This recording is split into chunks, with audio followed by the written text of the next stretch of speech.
Meeting of the Waco City Council on October 27, 2021 to order at 1:33 p.m. Would you please join me for a moment of silence?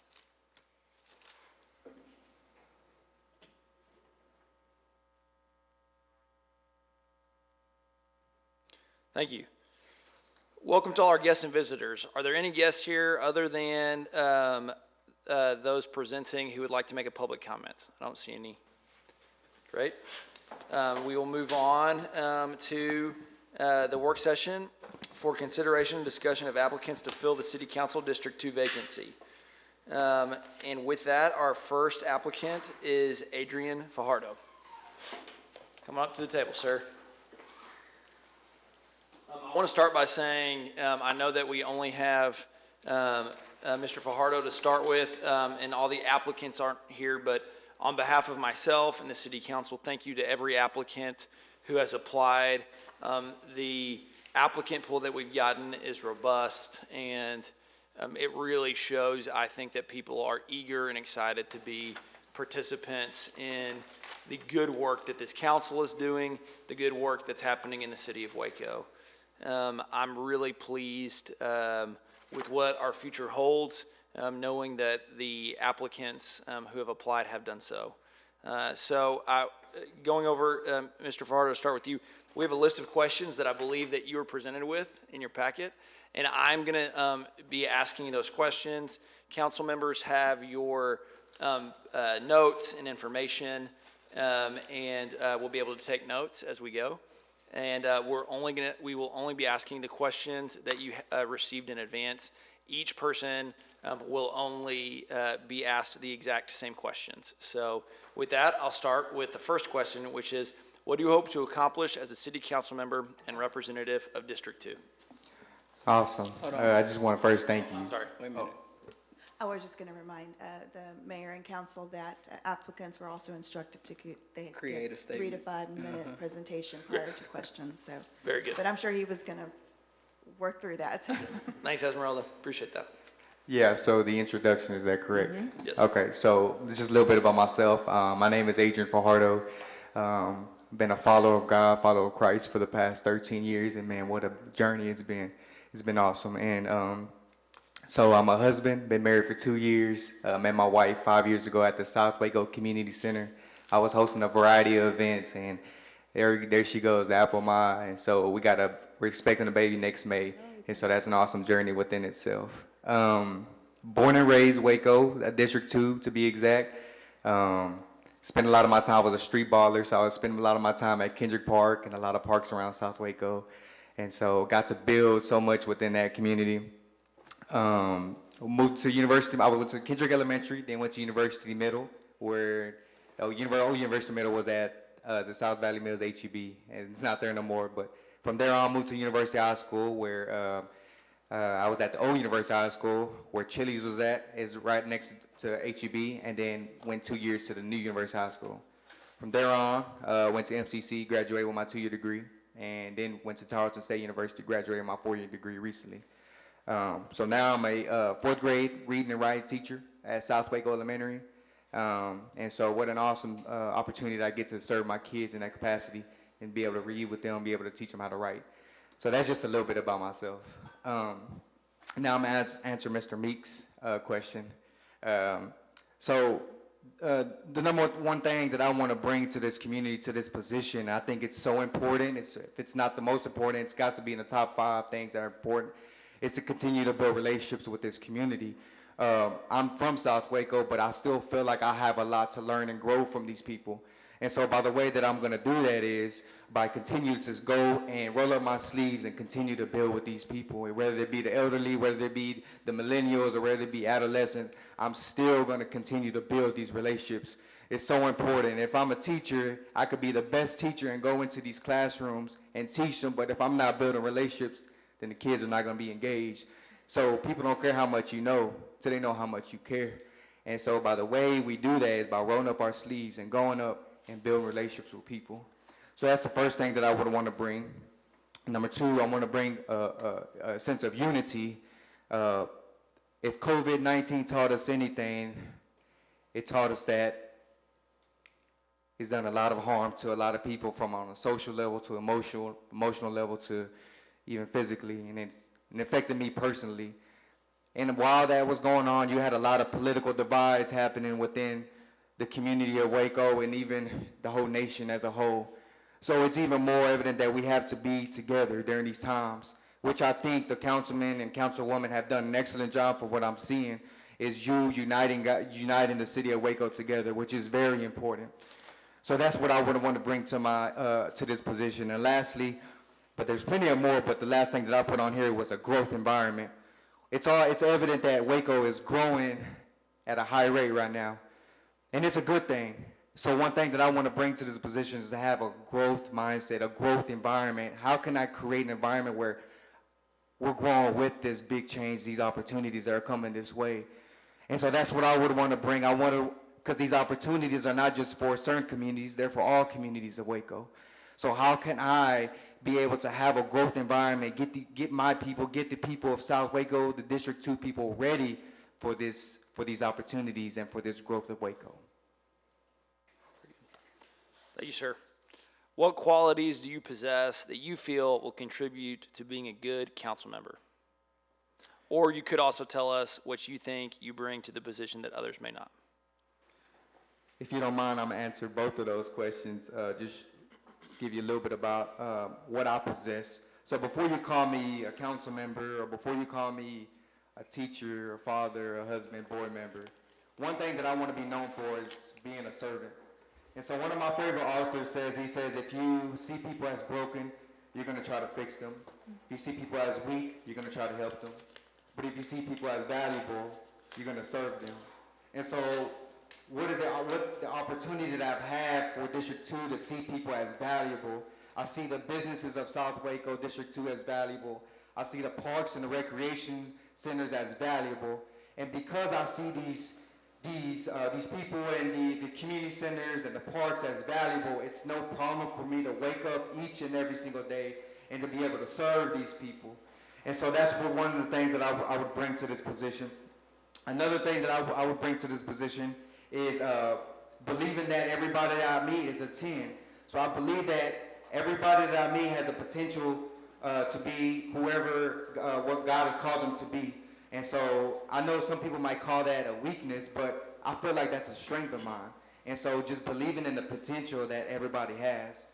And lastly, the thing that I would bring is teamwork, being a good teammate. Like the famous quote says, teamwork makes the dream work. And so what's the dream for Waco? How are we going to achieve that dream? The only way that we achieve that dream is through a team. And so that's one of the things that I would want to bring to this council is a hard work, but also the value of teamwork, because we could do many things with the team. Some of the things that I could bring that others may not is being authentic and being relatable. My dad was sentenced to 23 years in prison. Back in 2006, he was on the front page of the Waco Tribune-Herald. But my brother was ending up just like him, in and out of the juvenile system.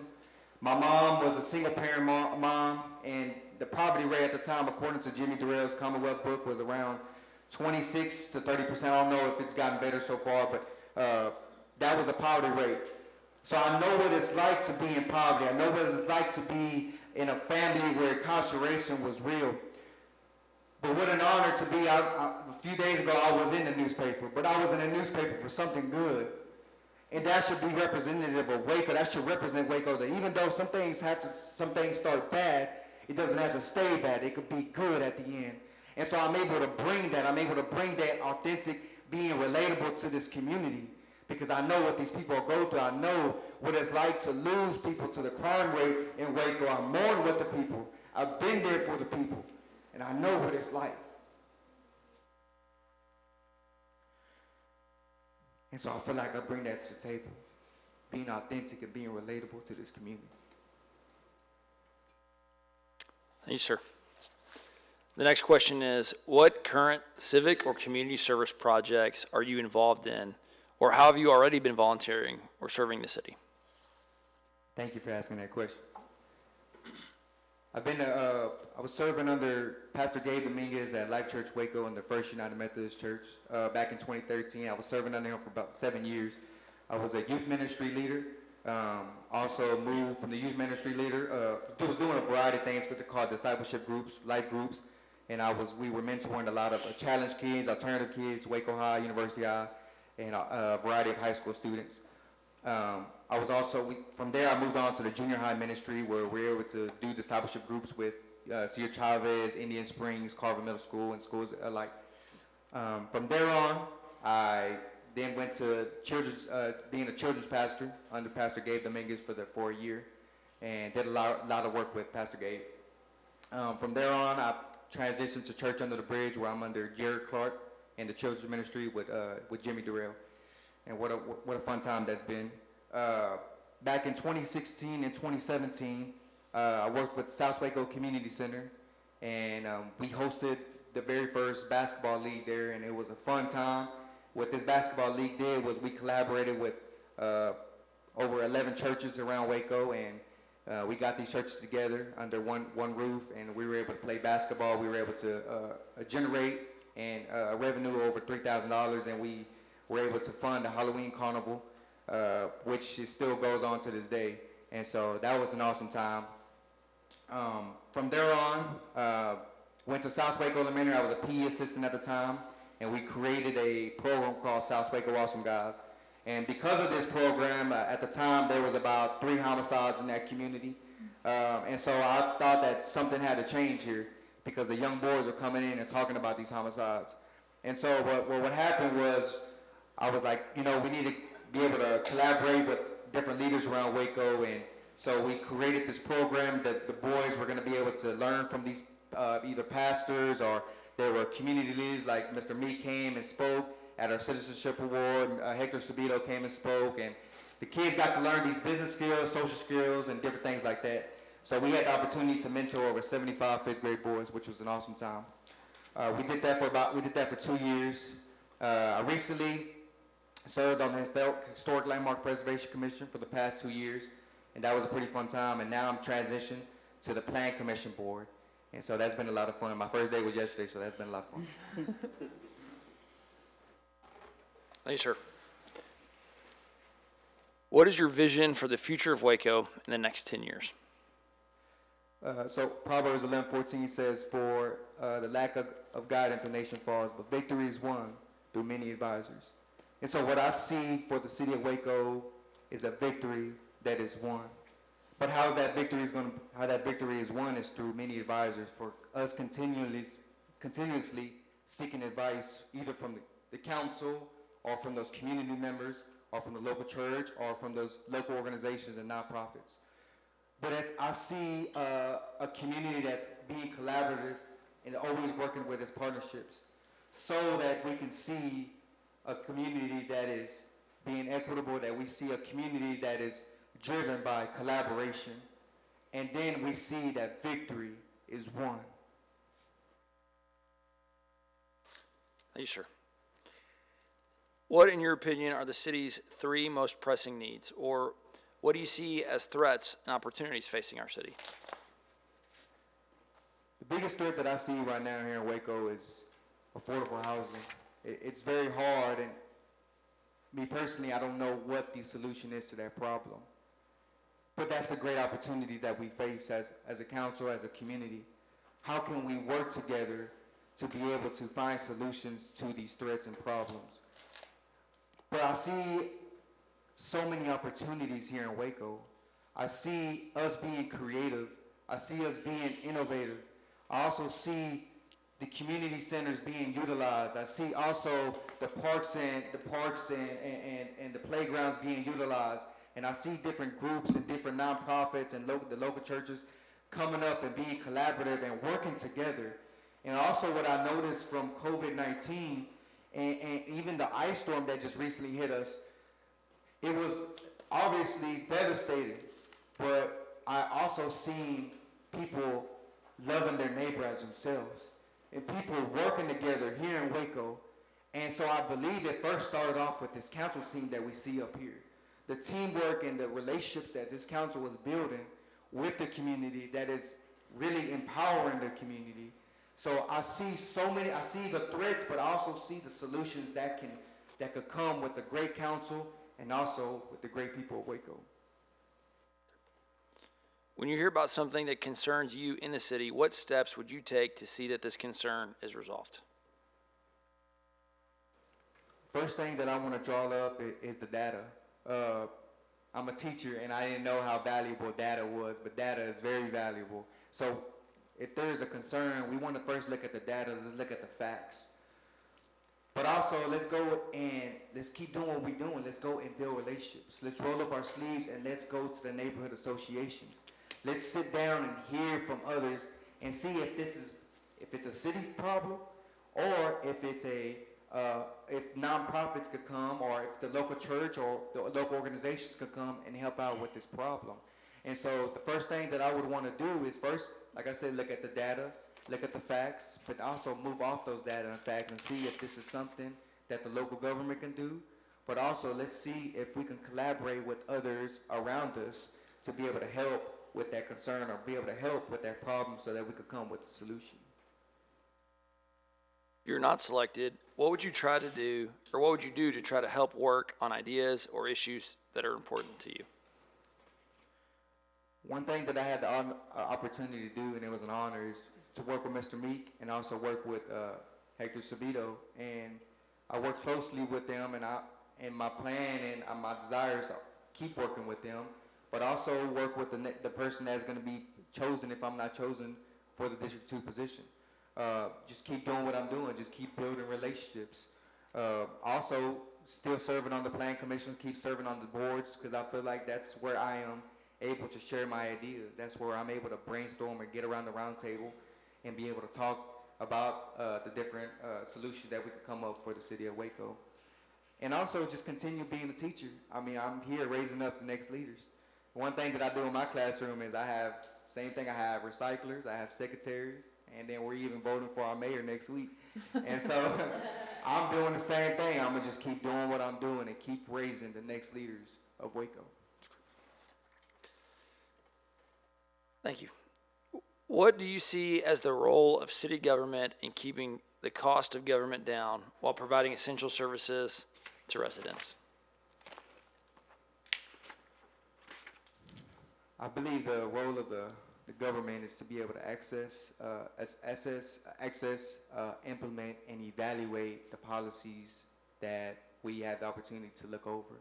And so one thing that the council, I believe, should be able to do is we should celebrate victories but not stay too long on those victories. Let's always continue to grow and always continue to learn about these different opportunities that come in our way.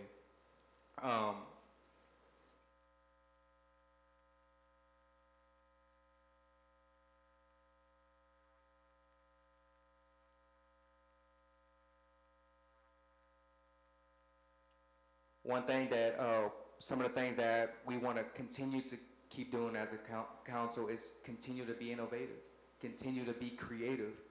I mean, from the last time that I checked, there's 400 local nonprofits here in Waco. And one thing that I've learned is the fact that people are wanting to see Waco grow. People are wanting to see Waco be the city that it is called to be. And so one thing that we can continuously do is work with those other nonprofits, work with those churches, work with those people who continuously want to see Waco grow and Waco be the great city that it is.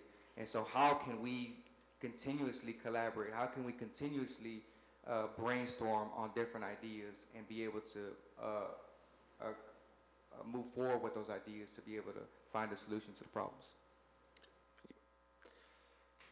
Do you have any additional information regarding your qualifications for this position?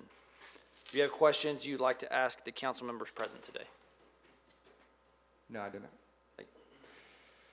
What does it mean for you to have a commitment to diversity, equity, and inclusion? And how have you demonstrated that commitment, or how would you see yourself demonstrating it here? Thank you for asking that question. I had the opportunity to be able to see firsthand what equity, diversity, and inclusion look like on a micro level. I had the great opportunity to work with Ms. Connie Lozano with Oakwood Neighborhood Association. And I was working at the school for the past 4 years, and I realized that academics is great, but it has to go along with the community, because the community has to be well for academics to be what it is.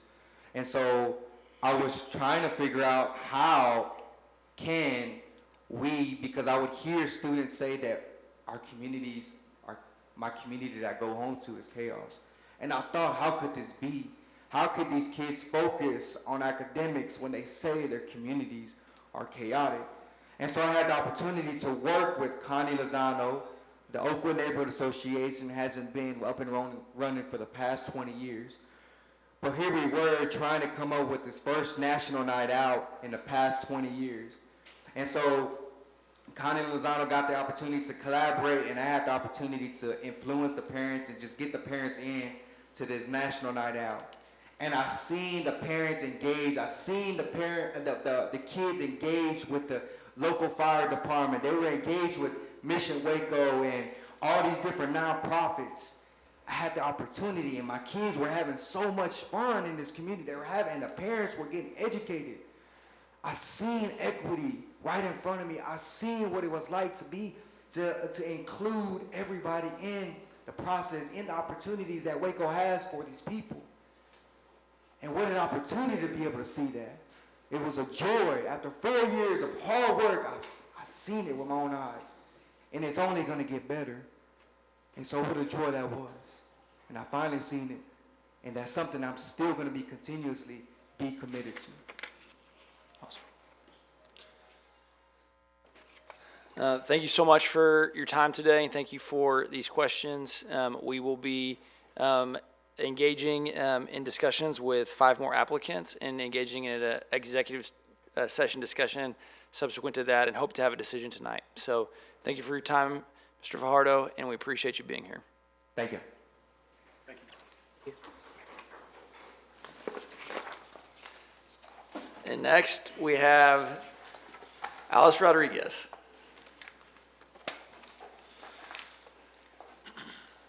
Great to see you today. Welcome.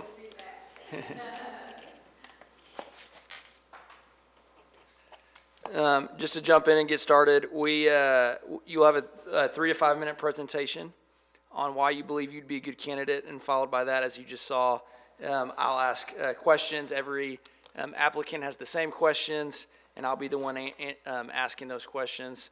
So with that, why don't you give us an introduction?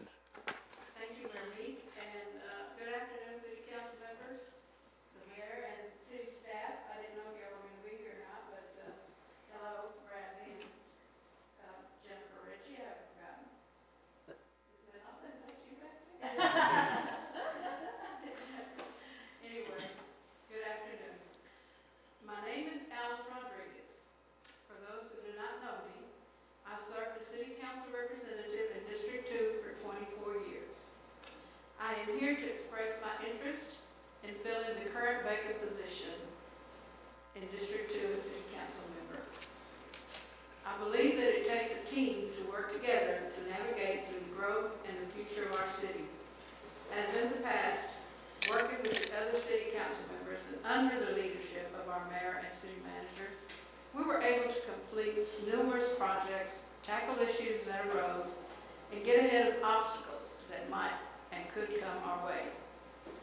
I believe that I am qualified for the District 2 position. With the 24 years of knowledge and experience that I gained with serving with some of you, as well as past council members, I believe that the learning curve for me will be at a minimum if I'm chosen for this position. And one thing that I do not want to happen is that for District 2 to get left behind in any situation or any issue or any project that comes up before the council and the city. During my tenure as councilwoman and mayor pro tem, I was able to build rapport with many of my constituents, such as local business leaders, WISD administrators, and county commissioners. I also know that I will be an asset to District 2 and to the city of Waco due to my understanding of the diverse makeup of the district. During my time as city council representative, I worked hand in hand with city employees from all departments and all levels throughout, as well as the city manager, city secretary, and municipal judge and city attorney to do what was best, not just for District 2, but for the city of Waco as a whole. I feel that I have great support from the people in District 2 because I was at home minding my own business like I always have. I get several phone calls from my constituents and Hispanic leaders in the city of Waco urging me to apply for this interim position of a city council member to make sure that District 2 stays in hand with the rest of the districts because of my experience and knowledge of how the city is run, and with my knowledge of the city staff and my fellow council people. I know how to do all this. So they believe, as well as I do after I thought about it, that yeah, again, I would volunteer my time if you all so fit to allow me to do this, to serve as an interim position for the district and to allow the candidates, future representatives, to have time to come in and take their time and run a campaign, get out into District 2, meet the constituents of District 2, and get to know all the issues and all the people and their concerns. There's a lot of concerns in District 2 right now, but I'll answer those in the questions when you ask me that. And I have talked at length with Mr. Savido, and who has done an excellent job for us as well. And he did express his support and encourage me to apply as well. I will represent the council and the citizens of Waco if I'm elected, that I am committed to do my very best. I have always committed and had that commitment to do the very best that I can for the district and for the city of Waco. I have represented the city of Waco locally, statewide, national, and international.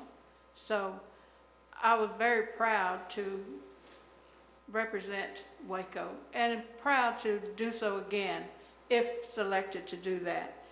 I've always done my best, and my family has always been very supportive. Right now they're very supportive of the position and my time, if chosen to do so. They have said, Mom, we're there for you. Always have, and you all know, you can't do it without your family. If you don't have family support, it's very, very hard to do this, but I have my family. I don't have Joe, but I do have my family and my supporters who have rallied around me around this time, surprisingly, to encourage me to volunteer again. And so I am proud to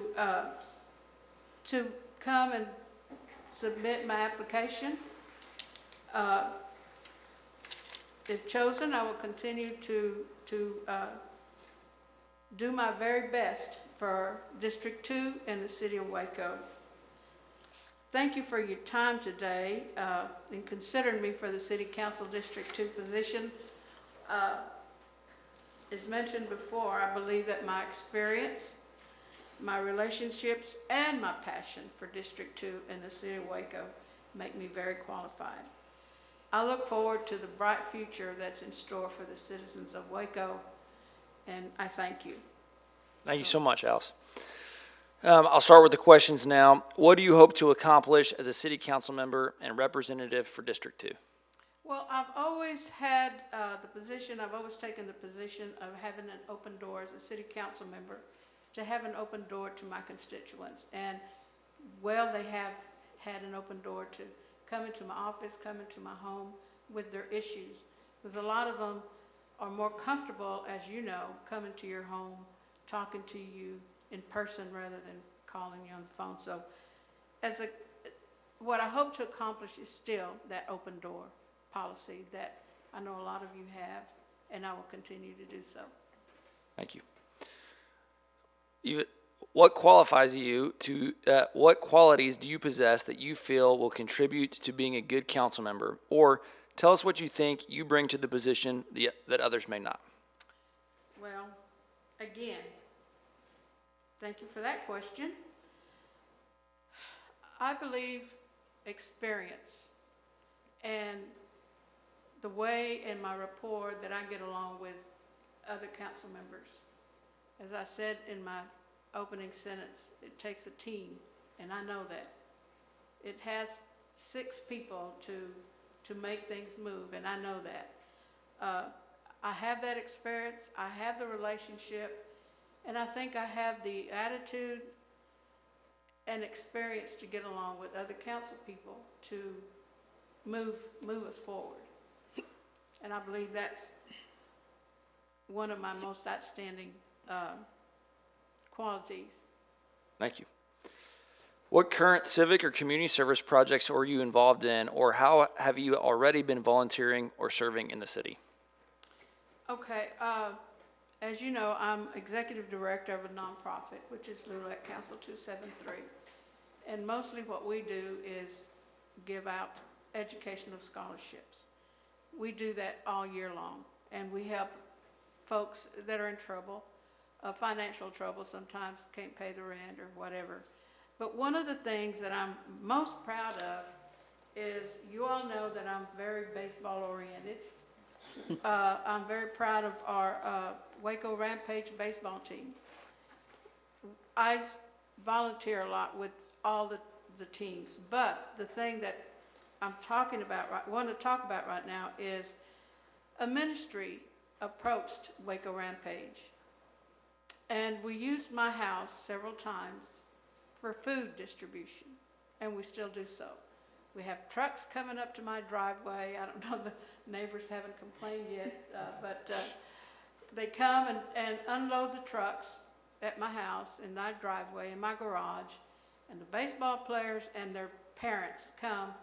We bag up the food, and then we call people, all the baseball teams, they call their family, their friends, and so on and so on, and then all the food's gone.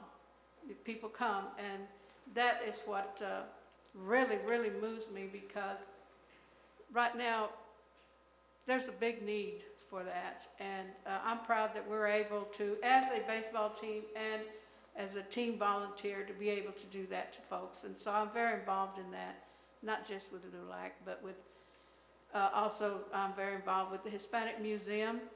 And so I'm still out there, quietly sometimes, but I'm still out there. Thank you. What is your vision for the future of Waco in the next 10 years? Well, it's something that we've worked on in the past, and I think still continues to be an issue, is good jobs, good paying jobs here in the city of Waco.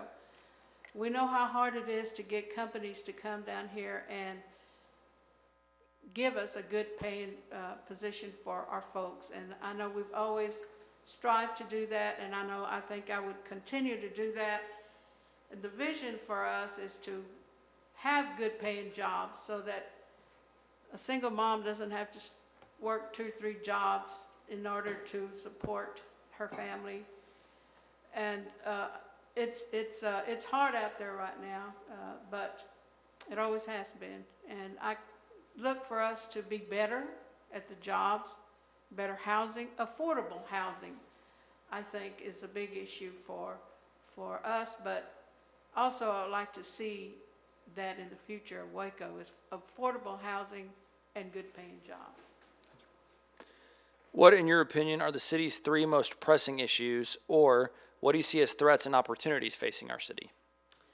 Well, I don't know if there's 3, but right now for me is the pandemic. I know in my family alone, last week we buried 2 of my cousins. So I know that has hit hard, not just with me, but with other folks.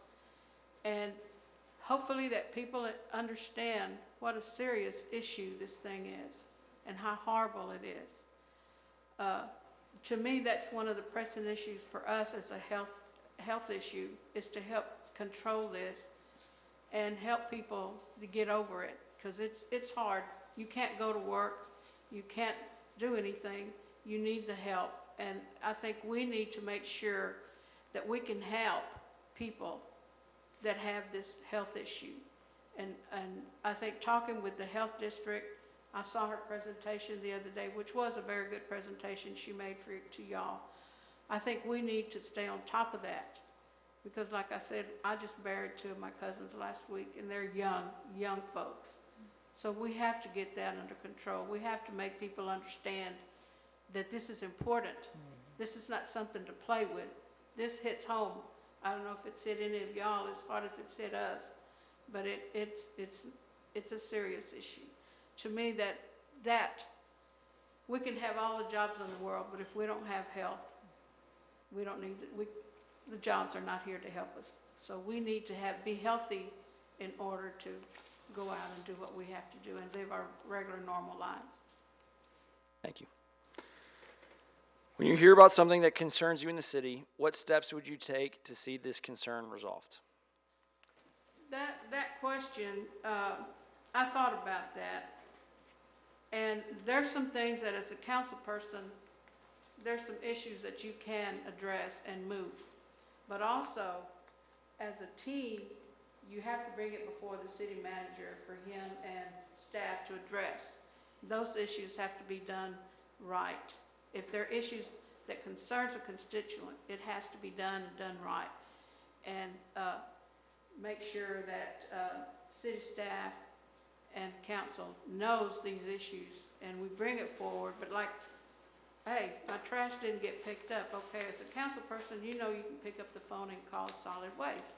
That's okay. You don't have to bother Bradley and Jennifer and everybody else. But there are some issues out there that constituents bring to you that you have to address to the city manager and city staff.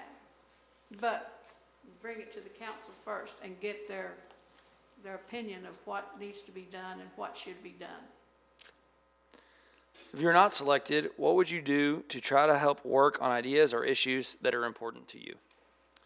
Well, I've always volunteered, and like I said, I still volunteer in my prospective organizations, and I think I would still continue to do that.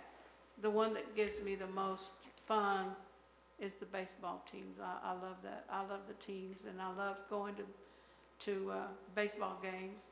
Right now we're in football, but I love doing that. And I would still continue to, and I don't go outside and holler, hey, I'm doing this. I want y'all to know that I'm doing this. No, I don't do that. I just go, and a lot of you know, we all just go and do what we got to do and just make sure that it's done and done right and volunteered right.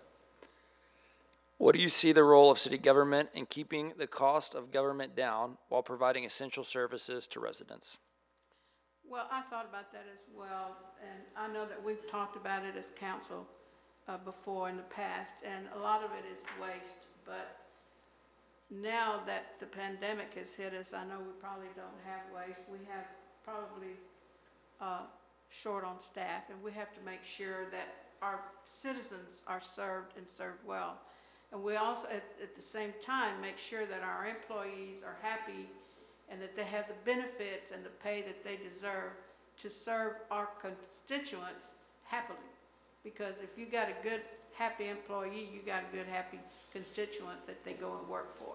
So I think that, you know, you've all had people call you and say, hey, there's 4 guys out there working on one hole and only one digging, and the rest of them are just standing around. I know you've had those calls. I have. But we all know that each one of those guys has something to do and why they're there. It's not a waste of time. People have to understand the way the city works and what our employees are doing. And that's our job, is to alert our constituents, hey, they're not just standing around. They know what they have to do, and they're waiting to do what they got to do to serve you and make sure that your water drains well, or your sewers well, and your water. Because if trash is not picked up and the streets are flooded, you're gonna get all kinds of phone calls, and you know that. And as long as the streets are flooded, you know that hurts our streets. That tears up our streets as well. So there's a lot of things that come into play that we have to address. Thank you. Before we conclude today, do you have any additional information regarding your qualifications for this position? And do you have any questions you'd like to ask the council members present today? The only other thing that I would have to say, of course, you know, my experience is as the top of my issue here is my experience, and the District 2 will not be lacking for experience or for a council member to try and catch up with everybody else. But I was going to say, before, I always worked for LULAC as a executive director. I will continue to work with LULAC as a part-time executive director. And to let you know, that's not an issue for me. It never has been. In fact, the National LULAC encourages for their members to become active in the political process. So that's not a problem. And I just wanted you all to know that as far as my job, it's not a problem, and it never will be. I have the support of the council and National LULAC for this. No questions for the council. Last question. What does it mean for you to have a commitment to diversity, equity, and inclusion? And how have you demonstrated that commitment, and how would you see yourself demonstrating it here? Well, as far as diversity and equity, no one knows more about that than a Latina. It's hard for us. We have to do everything doubly hard. So I'm very well acquainted with that, and as a council member and also executive director of a nonprofit, I've always demonstrated who's the best qualified. It doesn't matter who you are, what color you are, what gender you are. If you're the best qualified, that's who we want, because we want the best person for the job or for the position or for the baseball team or whatever. We have some girls playing with some boys' teams because they're good. So the best qualified, the best person is the one that, to me, and that's hard for me to say because, like I say, I'm a Latina. I've broken a lot of, broke down a lot of ceilings. One that I'm most proud of is president of the Heart of Texas Council of Governments. I was the only person of color on that board, but yet I made president of that organization. I'm very proud of that. So that goes to show you that I can work with everybody. So, and proud to do that. Proud to represent my culture and the city of Waco while doing that. Thank you. I believe that is all the questions we have. Thank you for your time today.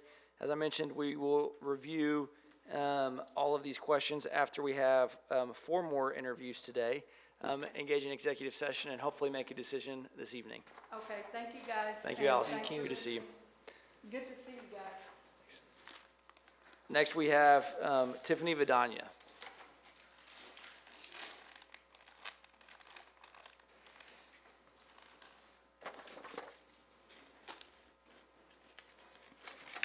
Tanya, there are 6 applicants. You are the third of the 6 applicants to make a presentation today. You'll have an opportunity to do a 3 to 5 minute presentation on why you'd be a good candidate.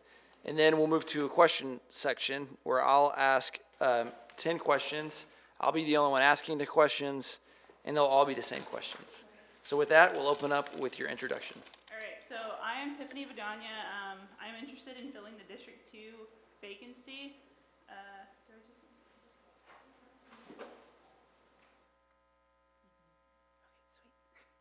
All right, so my vision for Waco. I provided a vision statement because I feel like that's what's needed on like every board or any important thing that you do. To provide a safe and vibrant community while striving to constantly improve the quality of life of for our citizens, and to continue to build relationships with the assets that Waco has to offer. So I put this on there because Waco has so many nonprofits that we can take, like, they're always there to help. We have a huge group of nonprofits, and we need to take an asset-based approach to serving our city. We have all these nonprofits that are always looking to lend a hand. We just need to find them. So I was born and raised in District 2. I've lived here basically all my life, other than when I went away for college. But I came back because I just love this community. I attended WISD schools. I'm a daughter of an immigrant, so I think that's something that has influenced me greatly, and especially applying for this position, because you don't really see that often, like a daughter of an immigrant, and it's empowering to see. I graduated University High School in 2016, and then I graduated Oral Roberts University, which is located in Tulsa, Oklahoma, in 2019.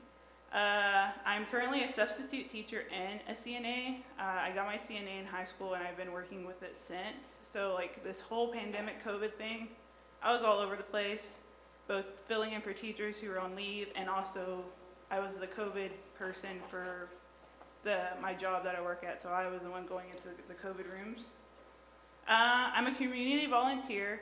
I put this quote in there: "We rise by lifting others," and I feel like that's so important in a role for leadership, is that we will never rise as a city unless we are lifting all of our people. I'm involved in Mentor Waco, No Limitations, Challenger Little League. I serve on the Animal Welfare Board, and I was also the queen of the Multilista, which is a Mexican Hispanic group that still is here in Waco today. So yeah, it's one of the longest organizations. The Multilista is about to be 100 soon. It's the oldest one in Texas. And then strengths and assets. I'm a community volunteer with different groups. I'm literally all over the place. Like anywhere I'm needed, I will try to be there. I have the ability to be flexible with time, so both being a sub and a CNA, I choose my schedule, so that's been really beneficial, while also serving like on different boards and serving like the community.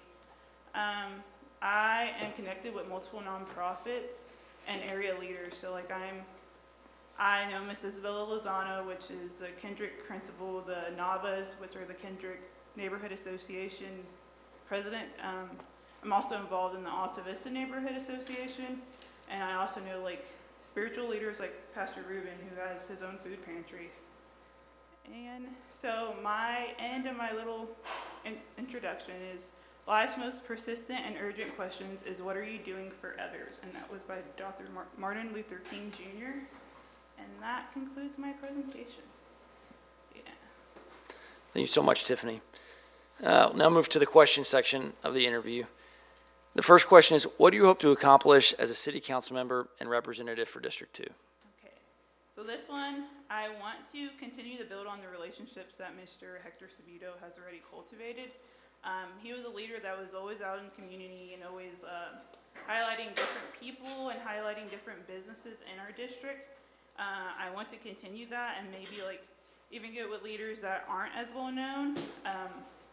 And as a representative of District 2, I want to create a community that is more comfortable with their voice being heard. I think a big thing about being in the Hispanic community is that sometimes we feel silenced, or we also don't have that, like, we have a language barrier that sometimes keeps us from speaking. So I just want to create an environment where people are comfortable being heard. I want to be able to go out and meet them where they're at. So that looks like going to neighborhood meetings. That looks like when canvassing, like knocking on doors and getting to know the people that you are serving. So I want them to be able to voice their concerns that they have. I want to build a better connection with the young voters. I think I'm the youngest person who applied for this position. and that's something that I believe like firmly in, is that we need to get young voters out there. Like, they are the voice that is gonna like demand change. And we've kind of been seeing that happening with like the Black Lives movement.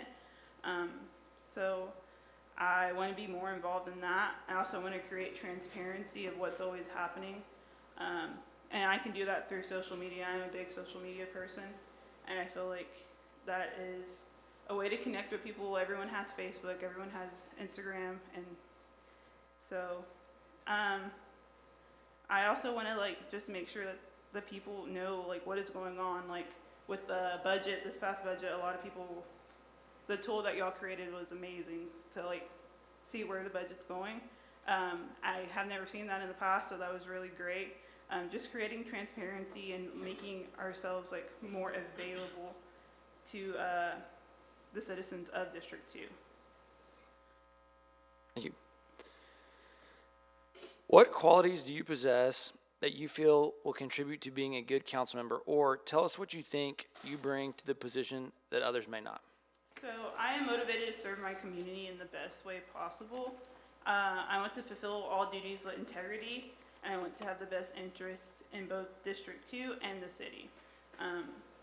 I also am what I would consider, even though I've said I've been all over the place, like serving different people, I think that's a great perspective to have, because I've worked with the special needs community with No Limitations and Challenger Little League.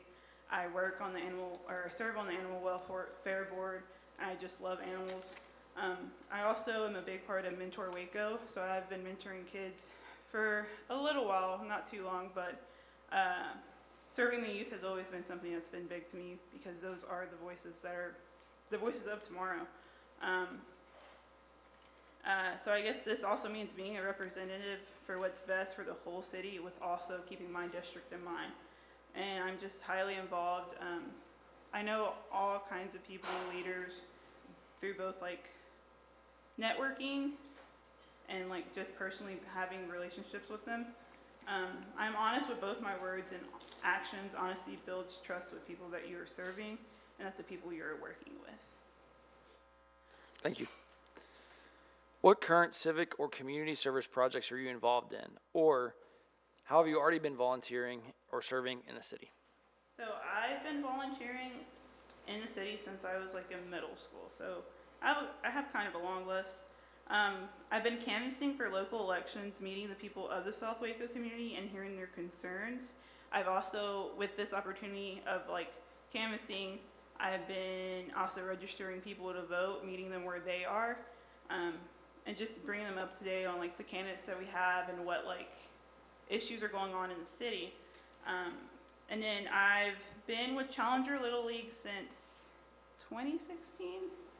I was first a buddy, which was just like playing sports with the kids, but now I serve as a coach, so I'm able to better connect like families with resources, and I also like help put on like events and volunteer for like Sensory Santa or stuff that is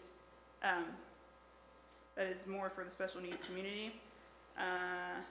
I also serve with No Limitations, which is also serving the special needs community.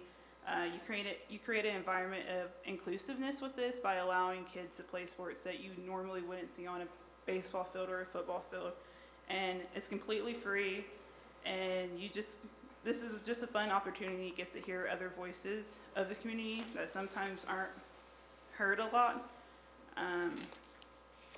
And then I've also been a tutor for J.H. Hines and a mentor for Mentor Waco.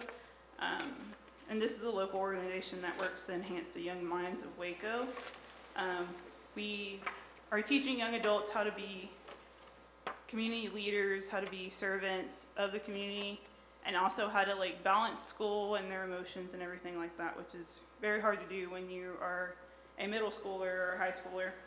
I've recently served on the Animal Welfare Board, which just makes recommendations in connection with the operation of the animal shelter. So just doing visits with the animal shelter has been really interesting, and like hearing matters of the city, like tethering, and like you're not allowed to have farm animals in the city limits and stuff like that. So that's been fun. And that's all I have for now. Thank you. What is your vision for the future of Waco in the next 10 years? So I kind of mentioned it in my presentation, but I want to provide a safe and vibrant community while striving to constantly improve the quality of life for our constituents and continue to build relationships with assets that Waco has to offer. I also want to see a more inclusive Waco. I think something that's been big on my heart is that we don't have a huge gathering place. We don't have a gathering place for people that are of special needs or like handicapped to like play at a park, to gather with like other families. And I feel like that's what we need. And I also want to continue to work on the relationships in my district along with the other districts. Yeah, that's it. Thank you. What, in your opinion, are the city's 3 most pressing needs, or what do you see as threats and opportunities facing our city? So when looking at this question, I think one of the biggest needs that the city has is that we are growing so much, so we need to focus on the growth of our city while also keeping our current constituents in mind. So with seeing that growth, we need to provide infrastructure. We need to make sure our infrastructure is of good quality. You don't want people coming into Waco and our streets are terrible, our drainage is terrible. We want to keep on continuing to build on our infrastructure and making sure it's a good quality, and also making sure housing needs are met. Because with this influx of people coming, we need to make sure we have places for them to live. But while we're also doing this, we need to make sure we are preserving our historic neighborhoods and just creating hubs for Wacoans to gather, both old Wacoans and new Wacoans to gather to create community. So then that new Wacoans don't feel like they're not part of the city. I know that's been like a big gap, and like old Wacoans have been like, we don't want those people there or here. They're taking like our houses and stuff like that, but allowing a space for them to meet and greet and creating community. Thank you. When you hear about something that concerns you in the city, what steps would you take to see this concern resolved? I think as a city council member, if elected, I would take the required steps. So like talking to everyone else on the board and saying, so like I have this issue, do you know, like, especially as a new member, saying like, who do I go to, who would I contact, and just taking the right steps for that. But like if it's a simple solution problem that I can answer, I would like to help them find a solution. And I think a big thing about problems and concerns is fully understanding the concern, like why is it a concern to you? And after that, after fully understanding the concern, I would attempt to connect the constituent with like the right department if I could, or someone that would be able to better help them solve their problem. Thank you. If you're not selected, what would you try to do to help work on ideas or issues that are important to you? So I will continue to be a part of all the different organizations that I am currently involved in. And whoever is elected or appointed, I would just be there if they needed any help, any support, or even someone they needed to run ideas by or anything like that. I think getting connected to that person, and then also serving in different roles, because there's different boards all over the city, and just being that person's go-to person if they need something, or like, hey, I have this concern and I thought I would address you with it because you are the council member for our district. Thank you. What do you see as the role of city government in keeping the cost of government down while providing essential services? So I think it would be beneficial to make use of the many nonprofits and organizations that Waco currently has. We always have so many groups that are looking to provide essential services such as job skills training, food pantries, and even educational programs. So I think for providing these essential services to residents, we just need to get them connected and get, so like for Pastor Ruben always has his food pantry, just knowing like if a family's in need of food, pointing them in that direction. There's always like ESL and GED classes too, that would be beneficial, getting the word out there. So I think that's an aspect of providing essential services to our residents. Another aspect of keeping costs down while providing services is to work on the items of the highest priority and then addressing issues that follow later. Thank you. Before we conclude, do you have any additional information regarding your qualifications for this position? Do you have any questions you'd like to ask the council members present today? So I do have a few questions. For the council members, what would you consider the most rewarding and challenging aspects of your duty as a council member? Great question. Any council members like to respond? I'll throw something. I think the progress that the city has made over the last few years has been. I think the progress that the city has made over the last few years has been phenomenal, and being part of the council that has maybe guided that, and actually being lucky enough to be with this staff is its own reward in a lot of ways. That we're here at the right time, making the right decisions, and working together. I think if you're chosen, I think being part of this team is a fun part. But yeah, the rewarding part is the teamwork and just the progress the city has made, the leadership that we've been asked to, the roles we've been asked to serve, and the results that we've seen. But challenging all the same. Yeah, I think the flip side of that coin is there's so much opportunity in Waco, but there's also so much need. And recognizing that we all have lives outside of council, we have families, we have faith commitments, we are volunteering, and recognizing how do you prioritize what is your lane and what are your constituents' top needs in order to be the most effective in your role. But there's a lot of pull on our time and energy, and no shortage of good work to be done. Yeah, I think obviously parades are a highlight, but outside of that, I would say both a challenge and a reward is being able to serve our constituents with their needs when they're dealing with the city government. I think sometimes those problems are intractable and somewhat unsolvable, but oftentimes we're able to assist and get them directed to the right resources or get the right department to be able to respond to them. And I find just connecting those on an individual level, but also being able to serve neighborhood associations and being able to see some positive changes for them is also a rewarding experience. But they, of course, have their challenges as well. So it's constantly a challenge, but also one that can be deeply rewarding. I think that I'm going to echo my council members, but say when you have an opportunity to really begin to make change in big manners, you know, when you start addressing and chipping away at systemic things that have been plaguing our communities for decades, and you have an opportunity to, you know what, with, you know, change of leadership, change of membership, change of the thought leaders, you know, we're actually moving things that affect our marginalized communities. And so I guess the most rewarding thing is to be a part of that. Waco has been seen globally as this phenomenon, right? And so we have a tendency to believe that lightning in a bottle just happens, or all these things happen organically. No, they don't. They happen because all the people that are in this building make it so.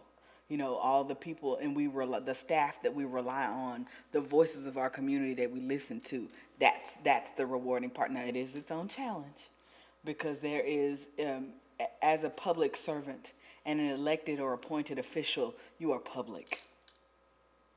And so that is a challenge, because it's nothing like, even if you're in the most forward-facing career path possible, there's nothing like belonging to the people. But this is worth it.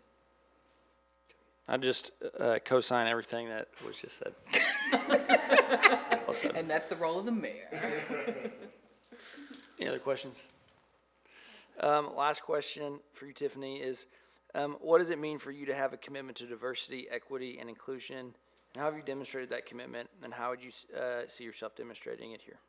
So this was like my favorite question. It means being aware of like the differences and the difficulties that other people might face outside of you. Being a part of a community is more than just you. It's not about you.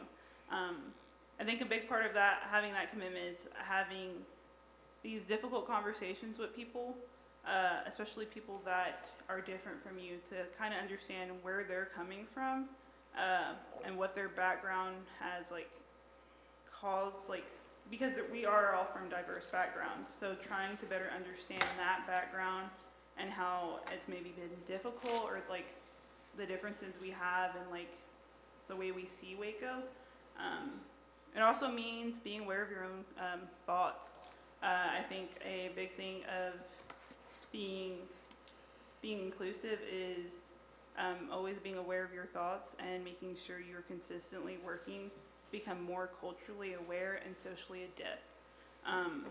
This can be like, I think how you can demonstrate this, y'all did an excellent job with the 7th Street, like little piece of like, I don't know what you call Plaza. it. But it was great, like to have different nights there, like I think y'all had a 90s night and y'all had like a Hispanic night. And I think it was great just to see people like celebrating different cultures because it was just beautiful to see. And that's kind of how we can become inclusive. I would also like to raise like public awareness of like the different cultures that occupy Waco because it is growing. We are much more than just in a Hispanic community and an African American community. We are so much more than that now. Especially with Baylor being right there, we have students that are choosing to stay, and they are from different cultures and they have different backgrounds. So making sure that we're aware of those backgrounds, and I think I would just ensure that the relationships that are being built would strengthen Waco's awareness on issues of disparities that our constituents are facing. Very good. Thank you for your time today. We will review the applicants in an executive session at the end of this. We have 3 more applicants and hope to make a decision tonight. So thank you for your time today. Thank you so much. Thank you. Thank you. Next, we have Sabrina Carter.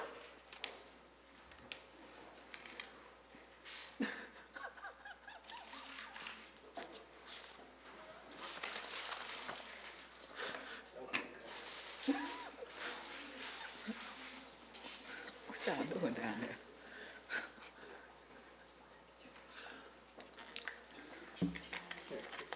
Thank you.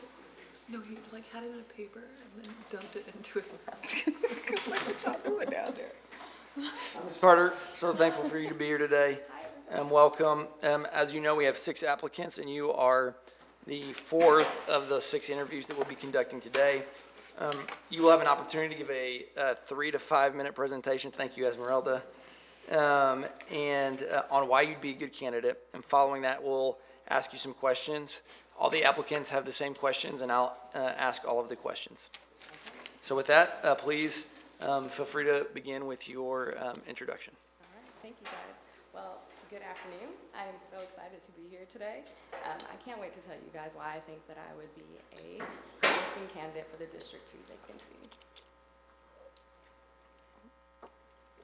This one? Mm-hmm. Do the arrow. The arrow. I think it'll do. Okay, I'm gonna bring the slide. Sabrina, could you bring the mic a little bit closer to you too? I can bring the microphone? Yeah. Can you hear me? Yeah? Keep talking. Okay. Okay, so first I would like to introduce myself to you guys. So my name is Sabrina, and I am a full-time graduate student at the Diana R. Garland School of Social Work. I am working on my master's, and I am specializing in community practice. I have a concentration in diversity, equity, and inclusion. I am also a social work intern. I'm currently at Waco ISD on the Committee on Race Equity, and I'm a United States Navy veteran and a person living with disabilities.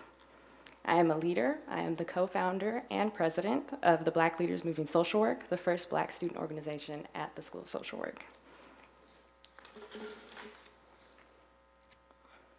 I think that I would be a good candidate because I have a distinct worldview that would be representative of District 2 and underrepresented groups within Waco.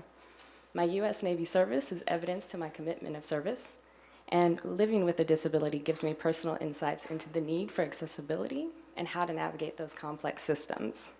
My dedication to community social work and race equity speak to my ferocity for advocacy. I think that my intersections are valuable to the council and align with the strategic goals of the city. Building a high-performing city government and creating a culture of equity begin with genuine diversification, representation, and inclusion of underrepresented groups in leadership positions, such as the City Council. My call to service is dedicated to enhancing the quality of life of individuals, organizations, and communities. My knowledge of community development and asset-focused solutions will strengthen Waco's efforts to facilitate economic development.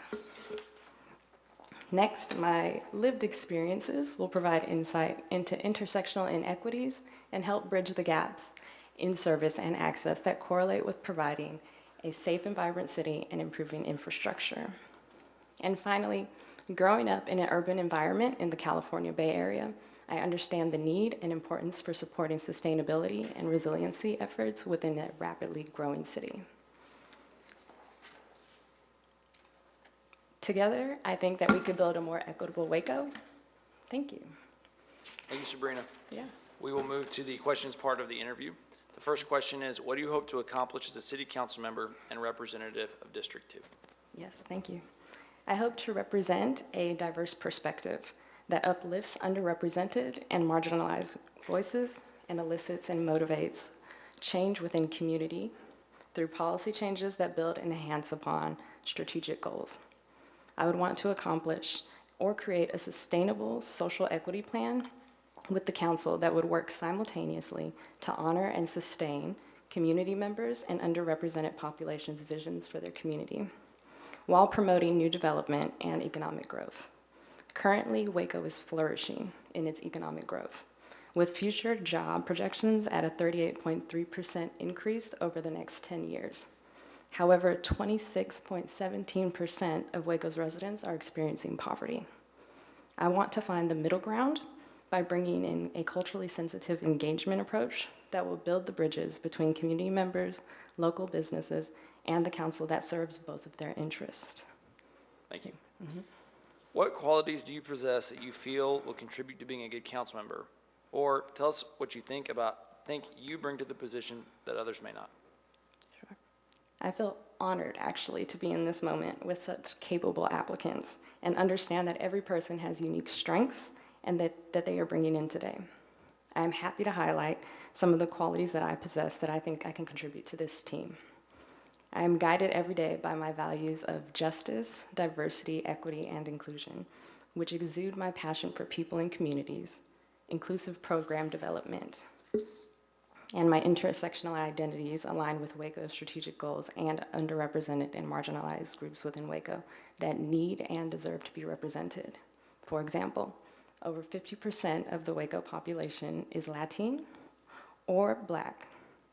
There are approximately 7,000 veterans living within this city, and there are over 8% of the population that are under 65 years of age that identify as living with disabilities. I think that I can connect with these groups. Thank you.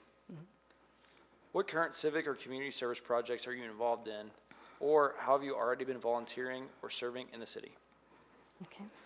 So in my short time in Waco, I have immersed myself in the community and have built a diverse social network that I think could help Waco grow. I became an active representative and member of the Race Equity Work Team at the Diana R. Garland School of Social Work to promote equity in the school's curriculum through research and data analysis, to monitor the trends within the school and presented the recommendations to them. They have been implemented and turned into a functioning framework. I co-founded, I told you guys this, and am the president of the first Black student organization, Black Leaders Moving Social Work, in partnership with the school that works to uplift and highlight Black voices. I interned at various institutions that focus on marginalized groups. First, at the Waco Center for Youth, working for at-risk youth, the Salvation Army, working with people experiencing poverty and homelessness, and then at Waco ISD on the Committee for Race Equity to promote equitable educational practices for students in the overall organization. Waco is going through a huge growth spurt right now and is becoming more diverse every day with people like me. Thank you. What is your vision for the future of Waco in the next 10 years? Sure. So I think that Waco is incredibly unique and has so much character. My vision in the next 10 years is to create a prosperous Waco that keeps its small town feel while continuing to grow as one of the most inclusive and economically stable cities in the state of Texas. Thank you. What, in your opinion, are the city's 3 most pressing needs? Or what do you see as threats and opportunities facing our city? Okay. So while creating a culture of equity within Waco is on target according to Waco Stat, this seems to be driven by dollars awarded to the Minority and Women-Owned Business Program. This is a great start, and this does address the economic disparities in Waco. But I think that this can be strengthened through sustainable efforts, such as maintaining the integrity of District 2 and current community members by implementing rent and stabilization policy and procedures that reduce the risk of gentrification and retains low-income and middle-class affordable housing, such as the Kate Ross apartments. Creating new affordable housing options for people facing homelessness or who have been displaced, such as the Oak Lodge Motor Inn residents. And implementing organizational readiness and professional development. Second, I think that providing a safe and vibrant city currently on the Waco Stat is 22% under target. To me, a vibrant city is one where everyone feels welcomed, honored, and accepted. Diverse races, ethnicities, abilities, socioeconomic status, gender identities, and other underrepresented groups deserve to feel safe in their community, and that begins with giving the community a platform to express their wants, needs, and concerns. I would also advocate for inclusive and trauma-informed approaches because these models aim to address social determinants of health, safety, and resiliency. And finally, infrastructure, which is currently 4 points under target, and supporting sustainability and resiliency, which is 4% under target. I think that increasing accessibility and ensuring that all people with varying abilities have access to public spaces, creating access to sustainable and healthy food options, improve public transportation, improving roads and sidewalk accessibility, and promoting policy and legislation that ensures new construction is built with sustainability in mind, which includes improving schools, green spaces, and parks and recreational spaces. Thank you. When you hear about something that concerns you in the city, what steps would you take to see that this concern is resolved? So my initial reaction is to reach out to the people. However, I think I would research the presenting issue to gain a full scope of and context of the problem before acting. Then I would reach out to the most impacted by the concern and collect data on their experiences and perceptions. I would then consult with my fellow team members, community leaders, and council members to plan for action. And finally, I would implement a plan of action that is sustainable because it incorporates community voice and diverse perspectives, as well as a safeguard for human rights. Thank you. What do you see as the role of city government in keeping the cost of government down while providing essential services to residents? Sure. I think that the primary roles are considering the cost-benefit analysis, creating a logic model to provide transparency for the residents, and allocating funds and opportunities. What do you see, I believe I skipped one, and that is, if you were not selected, what would you do to try to help work on ideas or issues that are important to you? Okay. Well, I will continue doing what I'm doing, and I will join committees that address social needs, network, focus on uplifting the voices of the unheard, and immersing myself in the city of Waco. Thank you. Before we conclude, do you have any additional information regarding your qualifications for this position? Do you have any questions you would like to ask the city council members present today? I do. I have 2 questions, and it could be an and/or. How could I be of service if selected to this team? And/or, what are some of the projects that you are currently excited about as city council members?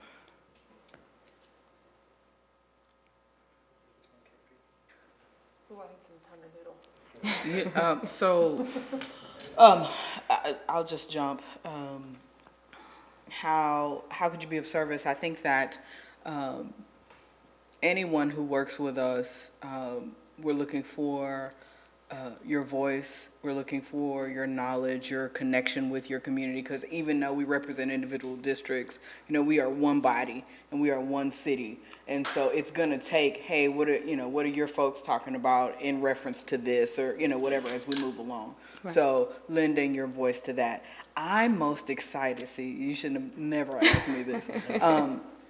Right now, I am in the process of developing, I/city staff are working to develop a STEAM center. It's science, technology, engineering, arts, and math, because we are taking the Bledsoe Miller Community Center, and I don't think you can have anything named after Jules Bledsoe without arts, and creating an opportunity for space for young people to advance in this digital and technology age. I mean, a lot of the complaint we have is that there are no pathways, and I think that creating the STEAM center with, that's not school, it is an absolutely auxiliary availability, community availability space for our young people, will send them in places and put them in rooms with our current community partners like SpaceX, like Allergan, like all of those folks, and just give them access to the awareness. And so I'm super excited about the STEAM Center. Yeah, that sounds really exciting. Yeah. Anyone else? Go for it, Josh. We've just got a lot of long-term projects that, while not particularly sexy, are important. Kind of, I think, in terms of our infrastructure focus, our upgrading our roads is really exciting. I think some that are a little more exciting are, a lot of the council members here were at the Hello Bello ribbon cutting yesterday, and we've been able to achieve a lot of economic success in terms of bringing in new employers to Waco, especially in our industrial sector, and that have started out with a $15 an hour minimum wage. And so it's been an exciting first year for me to be here on council and see a lot of the success of the long-term thinking of this group. But I think that we're looking definitely for someone that, like this council, is relational and is good at working together as a team. Yeah. I think one of the things I'm most excited about is we have a huge influx of money coming from the federal government, and we as a council and senior city staff have prioritized affordable housing in Waco. So I'm really excited for us to partner with nonprofits and our chodos and our faith community to figure out what are the unique solutions that Waco needs and how can we each play our own role in that. So that excites me. One of the things that I think you might bring to the table is your intersectional lived experience. You spoke a lot about how each of these different pieces of your identity impact you, and we as a council have committed to pursuing equity, and particularly I think there's a lot of room for us to look at how do we make our city more accessible for folks with physical or mental or emotional disabilities, and how do we create a city that everybody has access to and is thoughtfully brought into the process. So we'd be curious to hear some of your insights, whether you're chosen or not, to how we can do that most effectively. Yeah, definitely. I will echo my fellow council members. Retweet. Yes. Same. The last question, Sabrina, what does it mean for you to have a commitment to diversity, equity, and inclusion, and how have you demonstrated that commitment, and how do you see yourself demonstrating it here? Okay. Well, I aim to be a walking example of a person with a commitment to diversity, equity, and inclusion, and fighting for the human rights of others. My educational pursuit has always been to create equity in whatever space that I enter. I am concentrating on diversity, equity, and inclusion in my program to be an effective and culturally sensitive professional. I plan to pursue law school after I receive my MSW degree. I believe the intersection of social work and law is a symbiotic relationship that allows for advocacy while continuously honoring the dignity and worth of people through a holistic lens. Thank you so much for your time.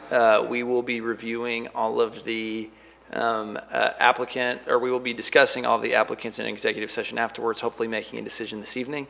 Yeah. So we appreciate you so much. Oh, thank you guys for all of your time and making my first political experience a memorable one. Next we have Robert Aguilar. Dylan, can we do like a 2-minute break? Yes. Why don't we do that? Why don't we take a 5-minute recess? So we'll come back around in 5 minutes. Robert Aguilar. Hi. Hi. Hello. May I stand? Sure. Yeah. I don't want to get my funeral suit wrinkled. Listen, I haven't worn one of these since 2001 when I left Tallman State University. I didn't know how to put it on. Thank y'all for letting me make a presentation to you guys. I'm Robert Aguilar. I'm a Waco resident all my life, except in the 80s where I went to Austin and to Corpus Christi as the Executive Director of Community Action in Corpus for 11 years, and I was 2 years in Corpus Christi working for Antioch College out of Ohio, and they had a learning center there. And then I went to work for Pilgrim's Pride, and I was a business consultant for them. A social worker teaching them how to run their business. That's what total quality management is about. If you would go to the first page, the first question, and can you read that out for me, Mayor? Sure. You have an opportunity to do a brief introduction, which I believe you've done. And I'm going to do it right in here. okay, great. We'll start with the questions then. What do you hope to accomplish as a city council member and representative of District 2? There are 3 areas of real concern to me. I'm going to speak to you as a sociologist and, of course, a community citizen. We've all seen these ribbon cuttings, bands playing in the streets, all these new buildings, all these Chip and Dale activities, hotels. Downtown isn't brain dead, as Bob Sheehy, my friend, once said. It was brain dead for 30 years, but it's already come back up. So all this hoop-a-maroo and going to the bank and cashing checks has been good. That's progress. But there's a word that we have left out of the equation.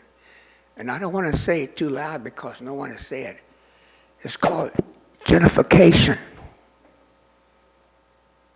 Gentrification. What's going to happen to us that's retired and lives 2 blocks from Baylor? Now Baylor's talking about building $350,000 houses. Now, we don't want that. They're already breaking ground out there. There's been no meetings with us to discuss it. Now I remember back on Lakeshore Drive, it was a red light, and I mean they had 3 or 4 meetings for that. Oh my God, them white people need to know what's going on. But we brown people need to know what's going on. We want to know what's being built there.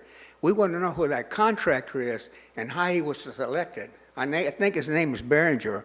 I might have gone to school with his father, I don't know, at Baylor. But why haven't y'all discussed gentrification? Why isn't that an issue? That's going to impact 70,000 people, low-income people, including myself. The rent in my area has gone up to $1,200 for a 2-bedroom house. We can't afford houses anymore. We can't even afford rent. So what's going to happen to us where all this progress is going on and people are getting rich? What's going to happen to us? No one's thought about that. And gentrification goes into another area in a minute I'll talk about. But no one's concerned about us. Oh, I went to Waco, Prosper Waco, and I went to it, and I'm glad they finally got it integrated. The other guy didn't seem to want to get it integrated. And there's a lot of things going on. But what power do they really have? The power's here. You're the ones that have power to make changes. Gentrification needs to be looked at. There has to be a committee to go to all the neighborhood centers or to hold hearings and tell people the reality is that they're going to be kicked out of their houses like they did in Dallas and like they done in Austin. And where do we go? Will you rent us an apartment behind your house? Will you rent us a trailer? I mean, we're already in Hewitt, and Hewitt don't want any more blacks and browns. They're going to build another high school further down where the whites and blacks don't live in the apartments. Axtell don't want us. Where do we go? If you look at Kate Ross is going to be turned, it's going to be a land swap, right? So that it can become a white neighborhood. Yes, sir, a white neighborhood. And I'm going to file a complaint with HUD about that because we have a friendly administration, and I'll think, well, listen, why not remodel Kate Ross and leave the people there? Baylor already caters to them. They go there and they pick up kids from missions. They go by there and they take care of people already. Why don't we leave those people there? So you can have an integration of white people with black people. Most of these white kids have never met a black person. That's your job. And that's an important issue. Now let's go to the 30-70 rule. Have any of y'all ever heard of the 30-70 rule? 30-70. Anybody heard of the 30-70 rule? Oh yeah, it's in the employment practices. Now the 70% of the population in Waco proper are people of color. The white population is less than 25%. Yet, beginning the 2014, 15, 16, 17, 18, 19, 20, 21, the population of employment has remained the same. 70% white and less than 30% people of color. And why? I'll tell you why. We had a meeting with the clerk, with Larry, the city manager, I believe got the name right, back in 2014. He said there was discrimination. He was going to give me a study, and he proved there was discrimination. But he didn't have the power to do anything. I don't know why. Maybe the people above y'all said don't do anything. And it showed that there was racism in the hiring practices of department heads because no one is there to watch them. There was an EEO officer that y'all had. Where is that EEO officer? We got 1,500 employees and we got no EEO officer, and no one looks at these statistics and say there's a problem? That's what I want to change. That's why I want to get there. I can do it on the outside or I can do it on the inside.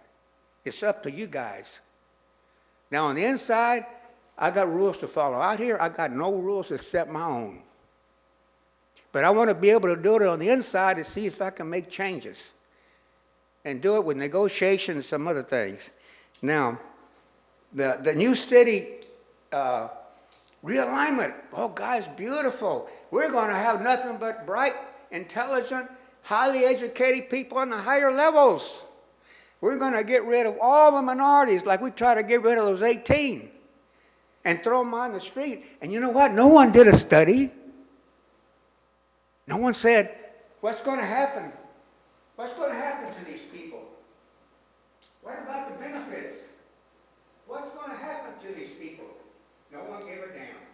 I called the city manager, he hung up on me. I called Fort Worth, a friend of mine who was city council, he said he brought it up one time, he's going to bring it up again, he's going to be fired.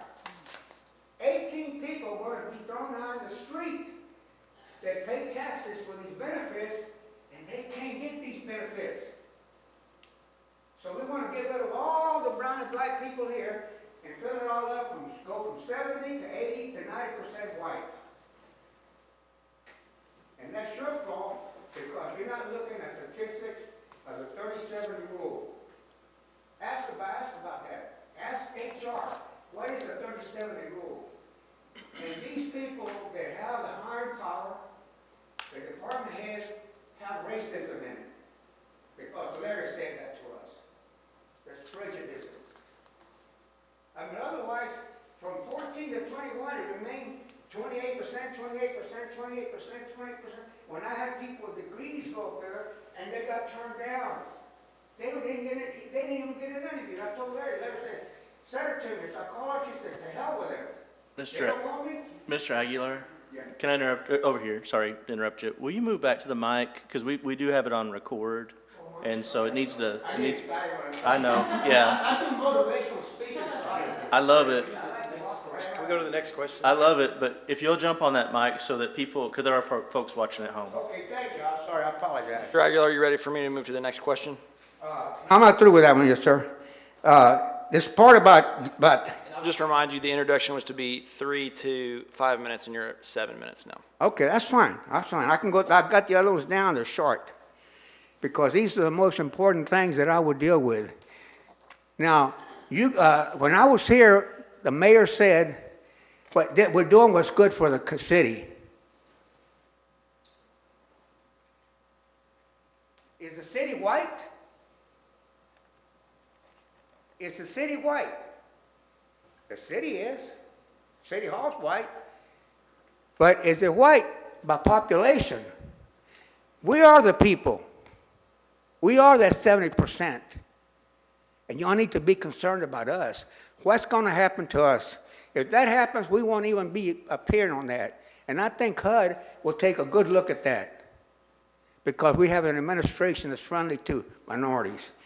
Okay, go on to number 2, please, sir.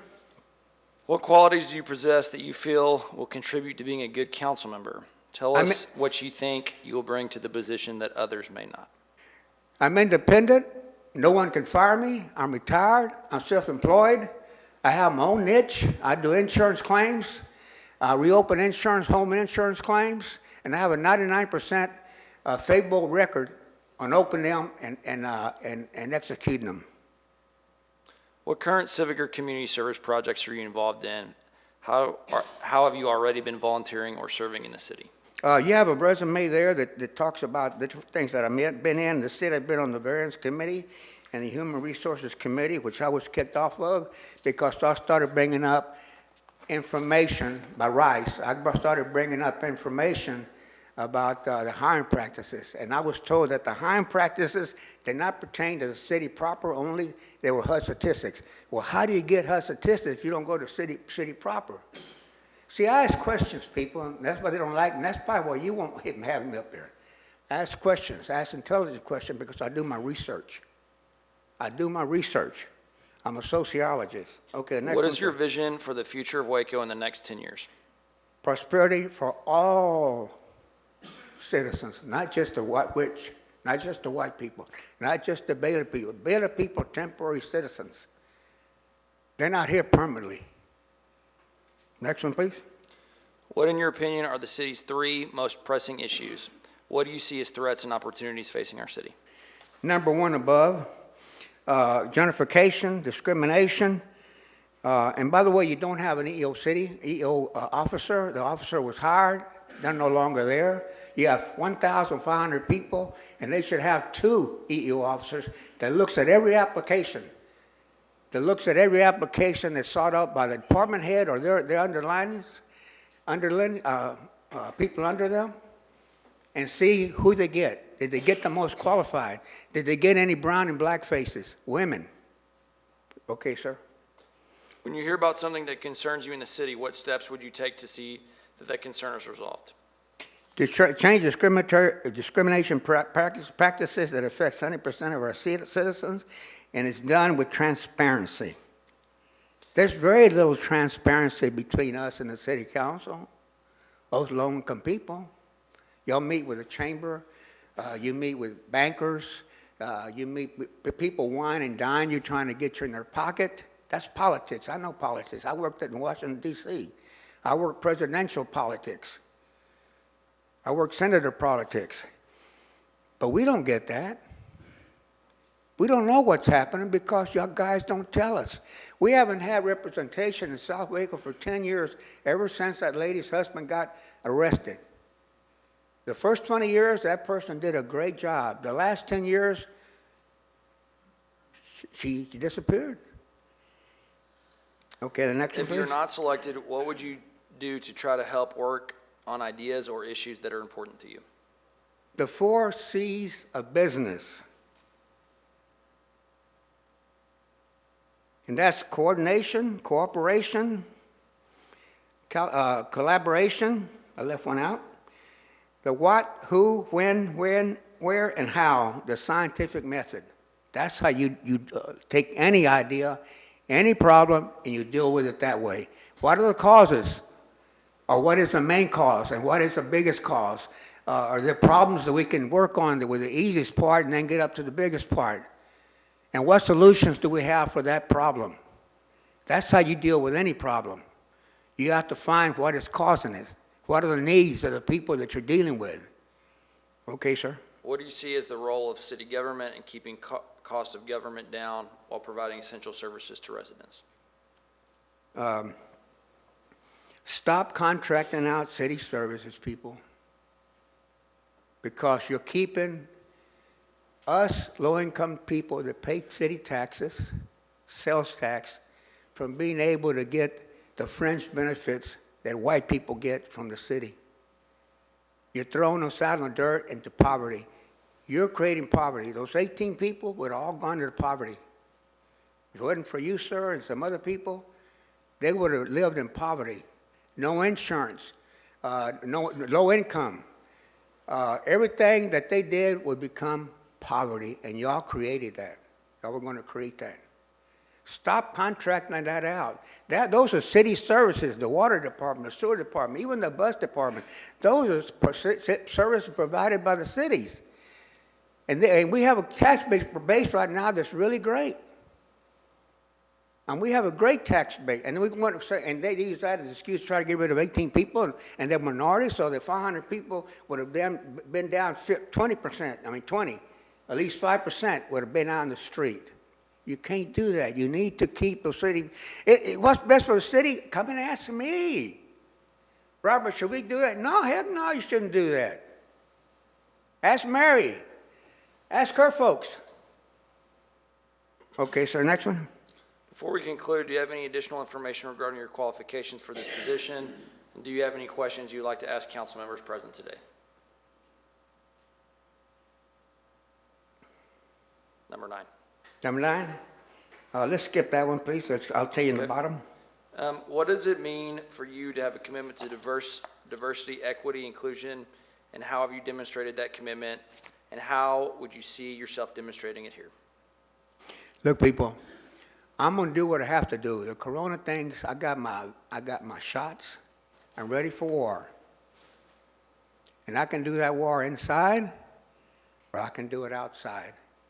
It's your decision. I want to be on this council because I can do things from the inside. If I do it from the outside, it's harder, but it's harder on y'all too. So it's your decision. I'm qualified for this position. I'm more qualified than them. Alice has been here 30 years. That's enough. We didn't file a lawsuit for someone to make this part of the ego, to make this a retirement program. We filed a lawsuit to turn people around, like these young people, like the young lady that came. I'm so impressed by her. She's independent. Okay, the city does not adhere to diversity nor equity. The 30-70 rule. Ask the city manager, what is a 30-70 rule? See if he knows. Ask HR, see if they know. Because I'm going to start doing that. And I'm going to do it regularly and maybe every day. Visit South Waco cities compared to Baylor and other parts of Waco. We have the worst cities in the world. North Waco out there by Tennyson, nice cities. Stoplights, crosswalks. In South Waco, we got nothing. I think they put up 2 or 3 signs the other day. And then if they're going to build $35,000 buildings where the Baylor side is, those people ain't going to want to live next to no poor Mexicans and poor blacks. And you'll have the city going in there and red tagging and green tagging houses. We don't want $35,000 houses there. And a friend of mine has had difficulty getting hold of that real estate man that's going to be doing all the development. I don't know how he got elected. And I'd like to see a worksheet. And they told me, well, that's just something to go by. Wait a minute. Tell me where things are going to be. Don't leave us out. And he says, look at our jails. I say, well, look at employment by department heads, no accountability for discrimination. Look at our jails. In evaluation, it should say, Miss Jones or Mr. Jones, head of the water department, how many people did you hire that are reflective of the city of Waco? The only way to change a racist behavior is by threatening their jobs, people. All of a sudden, boy, they'll be wanting to take me out for coffee and take me to the house to do barbecue because their job's at stake and there's retirement at stake. Y'all need to find a way to change that evaluation and say, how many people did you hire that reflected the people of Waco? Okay. Look at the judicial system that imprisons Waco citizens of color for lesser crimes than Euro-Americans. Stop sending people to jail for not being able to pay a bond. Not even be able to pay a $50 bond. You guys can do that through your police department. Y'all can make changes. You know, you mentioned some things about, I caught most of it, about how hard it is to work as a city councilman. I'll be a full-time city councilman. I can be a full-time city councilman or a full-time activist. It's your choice. That's not a threat, that's a promise. Because I'm back, and so are some other friends. And we're gonna be coming knocking on doors. We'll have some people outside demonstrating, and we'll have people inside negotiating. But that's what's happening because it's discrimination, racism made a 360-degree turn, like we say in sociology. And we were at the bottom at 0. We're still at the bottom at 360. No transparency from you guys to us. Ask us about if we want the city to reorganize and dump us all in the street. Transparency, you don't have it. Thank you for your time. Thank you. Next, we have David Austin Thomas.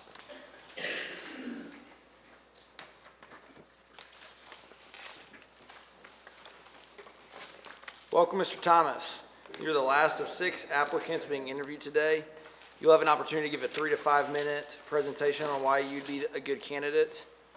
After that, I'll ask you a series of questions. I'll be the only one that asks the questions. As you've seen, I think you've been here for a while. And you'll be getting the same questions that we've asked to every candidate so far. Great. Thank Thanks. So bring us in on your introduction. Sure. First of all, if I'm too close or far away, please let me know. But my name is David Thomas. Thank you so much for your time and consideration. I know I'm the last of several, so I'm going to try to keep this relatively concise and energetic. I have a vision for the city and have for a long time, so I'm really excited to be here today. My vision for the city is combining empowering local businesses and nonprofit groups to create thriving neighborhoods all across Waco's different demographics. We're obviously a diverse city with diverse needs, and I think empowering local groups is the best way to meet all those needs in an equitable way for everyone. A quick aside, I included the mural here from the Elm Street Library because I got to paint that mural, or a small part of it back in high school, and so that was a kind of personal touch for me. About me, leading into that, I'm native here. I wasn't born here, but I moved when I was 3, and so I still like to make the joke that I was moving from California to Texas before it was popular. I went to Midway for a while and went to Rappaport Academy in high school. That's the picture behind the screen here. Afterwards, I went to Baylor and graduated in 19. During my time at Baylor and at Rappaport, I really first started to get introduced to giving back to the city, learning about the city as my own person, as my own growing young adult, whether that meant volunteering at culture arts fests, farmers markets, etc. Given my time at Baylor, I've been in District 2 for 9 years and across a couple different neighborhoods, so I understand just a little bit about what it's like to be in that area. Moving on quickly to my professional strengths, in my application, you may have seen that I'm a legal clerk at Callahan & King. Everything I do there is focused on research. I'm always learning on the job, always teaching myself new things. Excuse me. Even just going into a phone call with a client, I do my best to do my research ahead of time. And I think that's a skill that would really help me if chosen for this position. I'm also very people-focused. In that job, I interact with clients a lot. That's explaining complicated processes to them, doing my best to hear them out and understand where they're coming from, even, and this is very often the case, if they don't want anything to do with me or think that I'm there for their detriment instead of their benefit. I think it's a maybe a niche set of people skills in that job, but I think those would carry over well into this position as well. Also, and excuse me, this says emphatic. I suppose that is true, but I meant to put empathetic learner. I think that I am a fairly empathetic person and enjoy listening to people, meeting them where they're at. But I think what goes beyond that is that I can learn from people's stories. For example, Melchizedek comes to mind, the gentleman that you may have seen if you spent time downtown. He's shuffling around frequently, and I've had lots of conversations with him about how difficult it is to get his medication. Beyond the personal connection in those conversations, I've learned a lot about how difficult it is for someone who's handicapped and homeless. So that's just a quick example of what being an empathetic learner means to me and how I could bring that to this position if chosen. Wrapping up my initial statements, why DT for D2? Well, I'm ready to apply my personal and firsthand knowledge of Waco's complicated issues to helping the city. I'm able to combine my research that I've honed my research skills both in school and in my professional life. I'm ready to combine those with my experiences of meeting individuals here in the city for the last couple decades in a way that I think can help the city. And I'm also, frankly, just excited to have the opportunity to potentially work with people who are moving and doing things behind the scenes. I've loved that aspect of working in the legal field, and I think if I was able to serve with you all, then that would just be a continuation of that. So, and that is my presentation. Thank you. Thank you so much for your presentation. We'll now move on to the question section of the application process. The first question is, what do you hope to accomplish as a city council member and representative of District 2? I would like to see development in District 2 prioritize homeownership and local economic growth. I want to encourage local businesses and prioritize the construction of infrastructure in anticipation of all of our future growth. A lot of that has been done already, obviously, but I would love to see that continue in a couple distinct directions. I would love to focus on ensuring that tourism benefits the permanent residents of the city and its businesses. I think I've loved to see the creation of a tourism industry in Waco that wasn't here a little while ago, and I would love to see that guided in a way that best helps our residents here. I also want working class families and single residents to have the same shot at success as the wealthy and educated families here in the area, including in District 2, which means emphasizing equitable policies that alleviate disparities between different groups, which are often identified by race, class, and education. So, thank you. What qualities do you possess that you feel you will contribute to being a good council member? Or tell us what you think you will bring to the position that others may not. At least this may be true only in the last couple decades, but I'm perhaps one of the only applicants that's been to both high school and college in Waco, and I think that in my time here, in my time working for a few years at a time in fast food, in my time working a few years at a time in an office, I think I've collected a pretty relatively diverse set of experiences, and perhaps more importantly, I've met a very diverse set of people. So I think I understand, or am continuing to understand, the needs and opportunities that exist for working professionals, struggling young adults, families, all sorts of people here in the city. I've gotten to know so many Wacoans with different walks of life. I believe I can make decisions as to Waco's growth without overlooking the needs of one demographic over the other, whether intentionally or on accident. Very good. What current civic or community service projects are you involved in, and how have you already been volunteering or serving in the city? For years and years, I was volunteering through Antioch's various community outreach programs. For a while, that included a time in their men's drug rehab and sort of halfway house called Mercy House. Past that, I mentioned briefly in high school and college, volunteering rather at the Cultural Arts Fest and the Downtown Farmers Market, in addition to Baylor's typical community outreach programs. I've also spent a lot of my free time getting to know the homeless community in downtown, mostly in District 2, and helping not just get to know their stories, but moving them, well, I'll just read what I had written down. I phrased it better that way. I, for a while, helped funnel people who were homeless into my friend Travis McWhorter. He does large-scale garage sales and was employing people to work with him.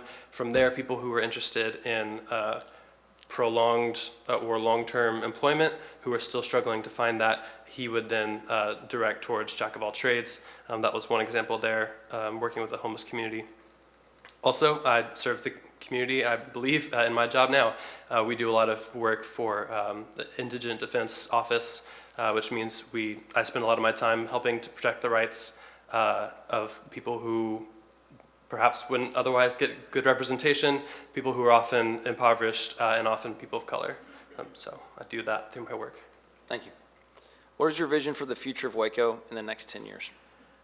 In 10 years, I want Texas to look at Waco as an example of how to handle rapid growth while maintaining racial and social equity in a time not only where growth in the state is at times seemingly overwhelming, but also in a time where social and racial divides appear to be harsher than in years past.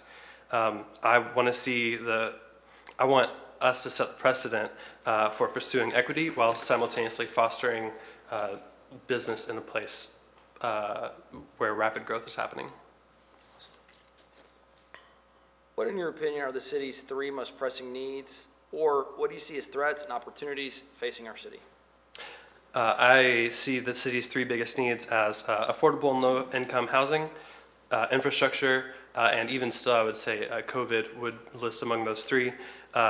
Housing demand is skyrocketing, but wages haven't quite caught up to the cost of housing, making it very difficult for most middle to low-income families to invest in homeownership. I think that if Waco is to see its incoming business, and population translate into a better quality of life for all of its residents, then it should invest heavily into affordable and low-income housing. Again, like a few of you have mentioned that that's already happening, but I would love to see that increase. Moving on to infrastructure, the city's working hard on that as well, and I can already see the fruits of that starting to come about in District 2. However, there are a couple big things that I would love to, a few directions rather, I'd love to see infrastructure go. In order to make sure that certain communities are not accidentally overlooked. For example, I would love to have larger businesses be held accountable for the different sort of taxes that they put on infrastructure. Magnolia in District 2 comes to mind. I think that having a sort of a couple ideas that I have had have been a city parking garage and or having Magnolia have designated employee parking, neither of which are the case, at least not in and around that business. Those would both help tremendously in my opinion. And right, moving on then to my last, the 3 would be COVID. I know during the last Delta wave of COVID, McLennan County was, at one point at least, the worst in the state in terms of per capita cases and deaths. I know that in many cases this exacerbated pre-existing racial and class disparities among Wacoans, hitting often impoverished and working class communities and communities of color the hardest. I'm not sure if anyone is sure whether there will be a new COVID wave or not, but I think that as an extension of our public health system, addressing that is huge. Thank you. When you hear about something that concerns you in the city, what steps would you take to see that this concern is resolved? I think simply put, in 3 steps, I would research, implement, and follow up. Research looks to me like both big picture research, looking into what other cities have done to solve similar problems, cities of our size. Also, I think research means on the ground, speaking to people, getting input from the actual community itself, finding out who the problem affects, why does it exist, what are potential ways to resolve it. Implementation is exactly what it sounds like, making moves to fix the problem. Like I said earlier, by preferably empowering local organizations to do what they do best, to step up and fill needs as possible, or by passing an ordinance or some other way, depending on the research. Lastly, and I think this is very important and perhaps one of the most nuanced maybe, is to follow up, checking in with the affected parties to make sure the solution actually worked, but also keeping an eye and an ear out for any unintentional problems that the solution may have caused, to make sure that by solving one problem, we're not accidentally overlooking someone else. Thank you. If you're not selected, what would you do to try to help work on issues or ideas that are important to you? Mm-hmm. I like this question because it prompted a lot of research on my part. I would love to join my neighborhood association, and I would also, I'm also planning on volunteering in the downtown library, as well as when it opens, the Waco Arts Center, which is across the street from where I live. So, what do you see as the role of government in keeping cost of government down while still providing essential services to residents? I think this sort of brings me back to my initial vision for the city, empowering small businesses and nonprofits to do what they do best. I think when small businesses, local businesses thrive, and local nonprofits thrive, they can meet needs from their own resources. When they're able to thrive, the city, you know, their resources are meeting those needs, and it's not necessarily coming from the city's pocket. Excuse me.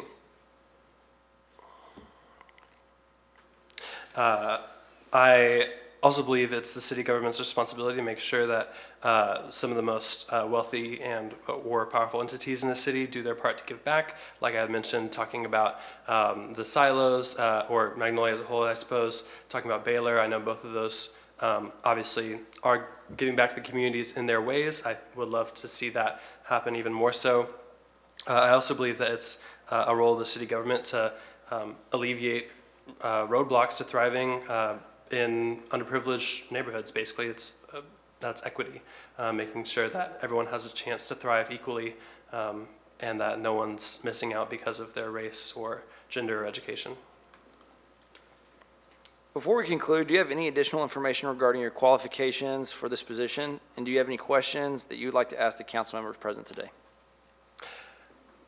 I do have one question. I am very curious to see how, I've been reading a lot of Waco Trib articles before today, saw various comments about your different transitions from pre-city council member to being where you are now.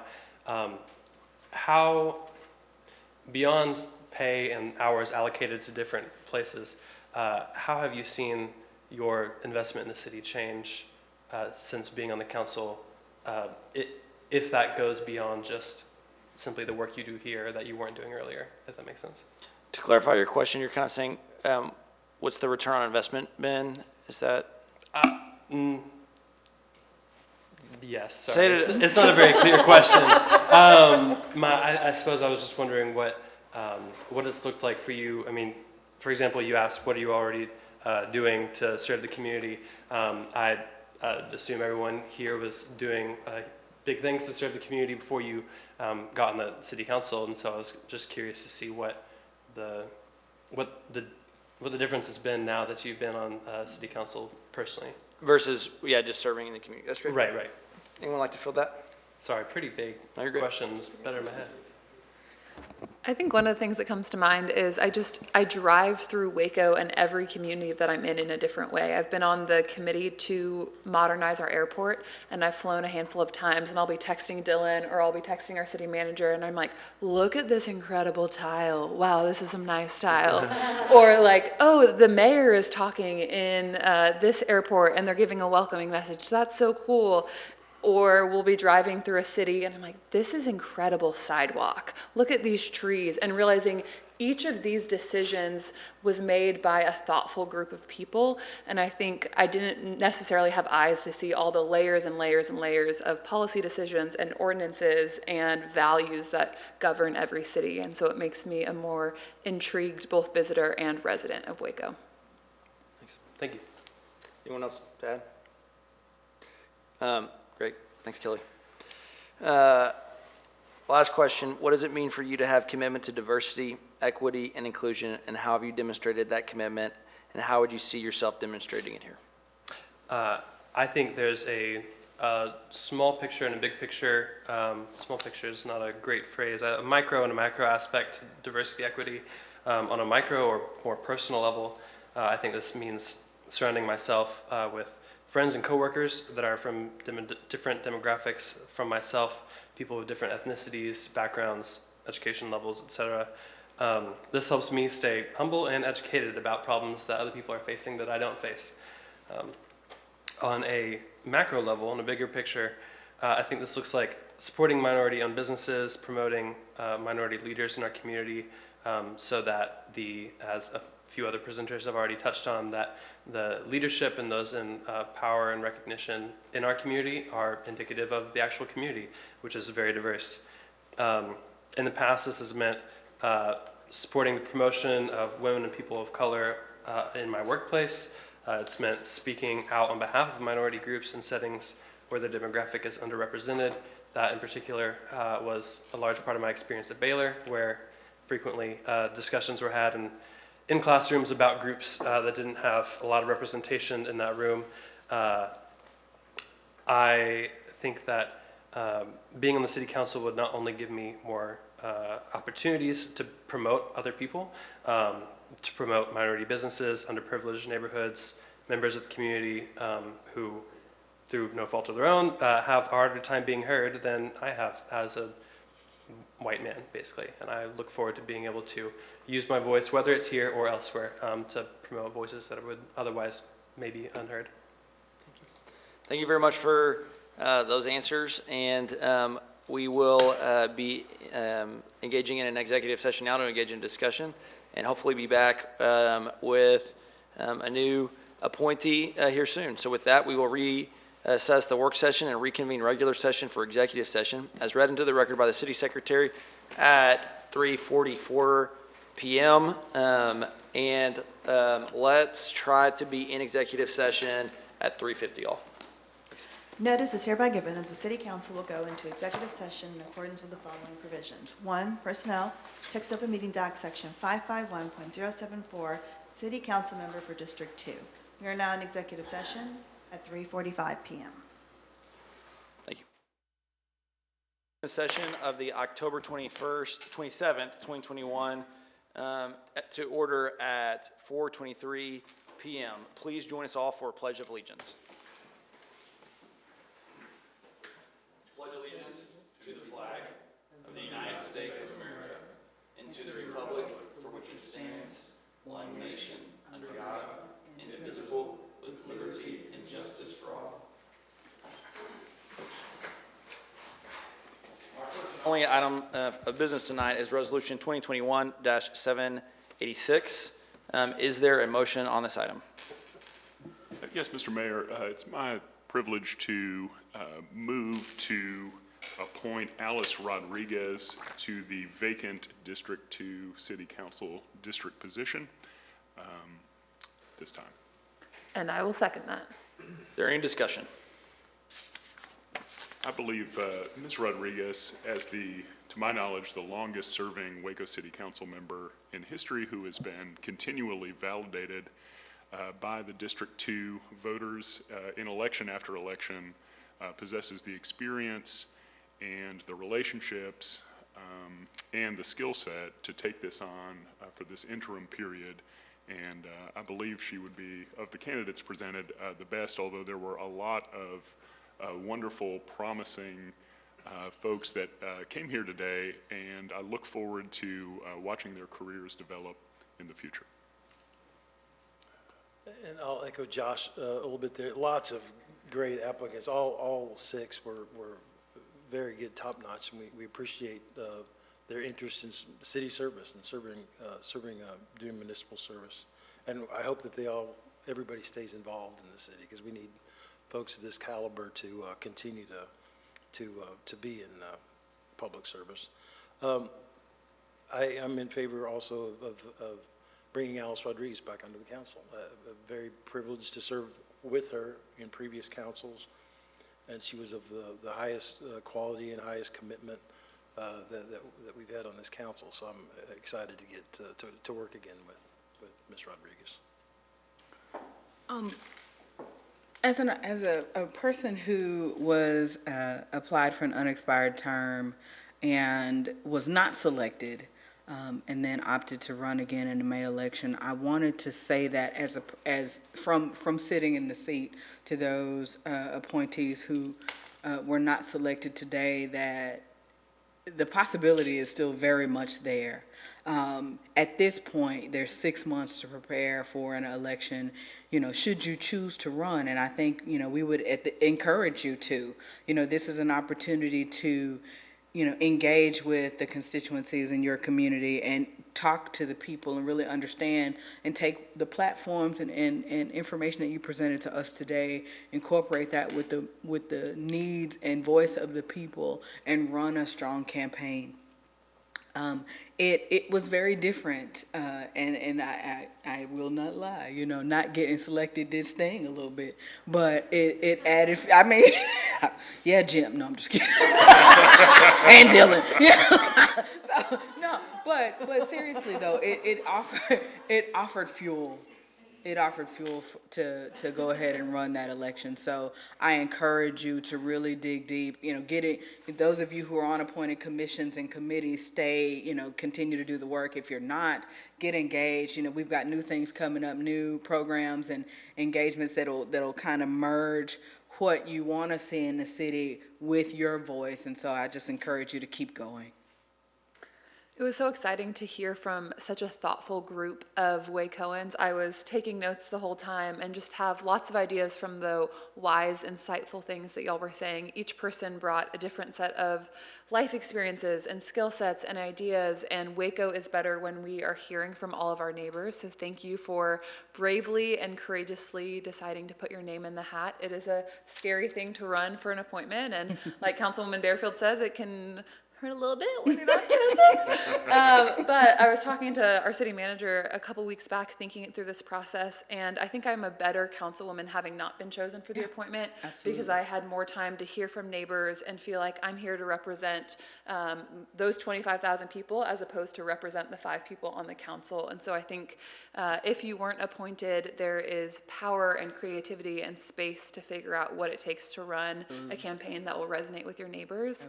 And we're excited to have Alice. I think especially as we were talking about redistricting, this is a huge deal that the city is undergoing, and we need someone that has the block by block level of expertise and trust, and she has shown year after year that she has that. So we're excited to have her lead with us the next couple months. Well said, everyone. I just want to personally say thank you so much to every single applicant that applied for this position. It takes guts to put your name in the ring for something like this, and you guys did it. So way to get in the arena and jump in there out of a love and concern for your city. And there's no doubt that every single person that applied loves this city and wants the best for it. So thank you so much. I echo what my council members have said. This is difficult for council to make a decision like this when there's so many strong applicants, but I think that as has been mentioned, so many of the things that are happening in our city right now, and as quick of a process as this has been, I believe that Alice will be able to jump into the seat and really represent the residents of District 2 well, who have elected her for years, and to get us to that May election and ensure that potential candidates who might want to run in that election have some time to get up to speed on the things happening in the city, run hard, and let the voters of District 2 make that decision, like I know that they will do so well. So with that, if there's no other discussion, please poll the council. Holmes. Aye. Palmer. Aye. Borderoot. Yes.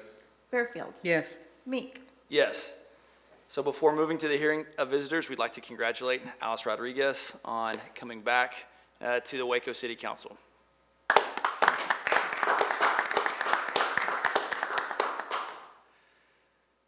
The District 2 appointed council member will be sworn in to office at the November 2nd City Council meeting at the end of the 6 p.m. business session.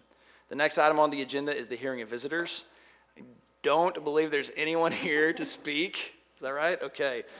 So with that, seeing there's no one here to speak, we will not even open a hearing of visitors.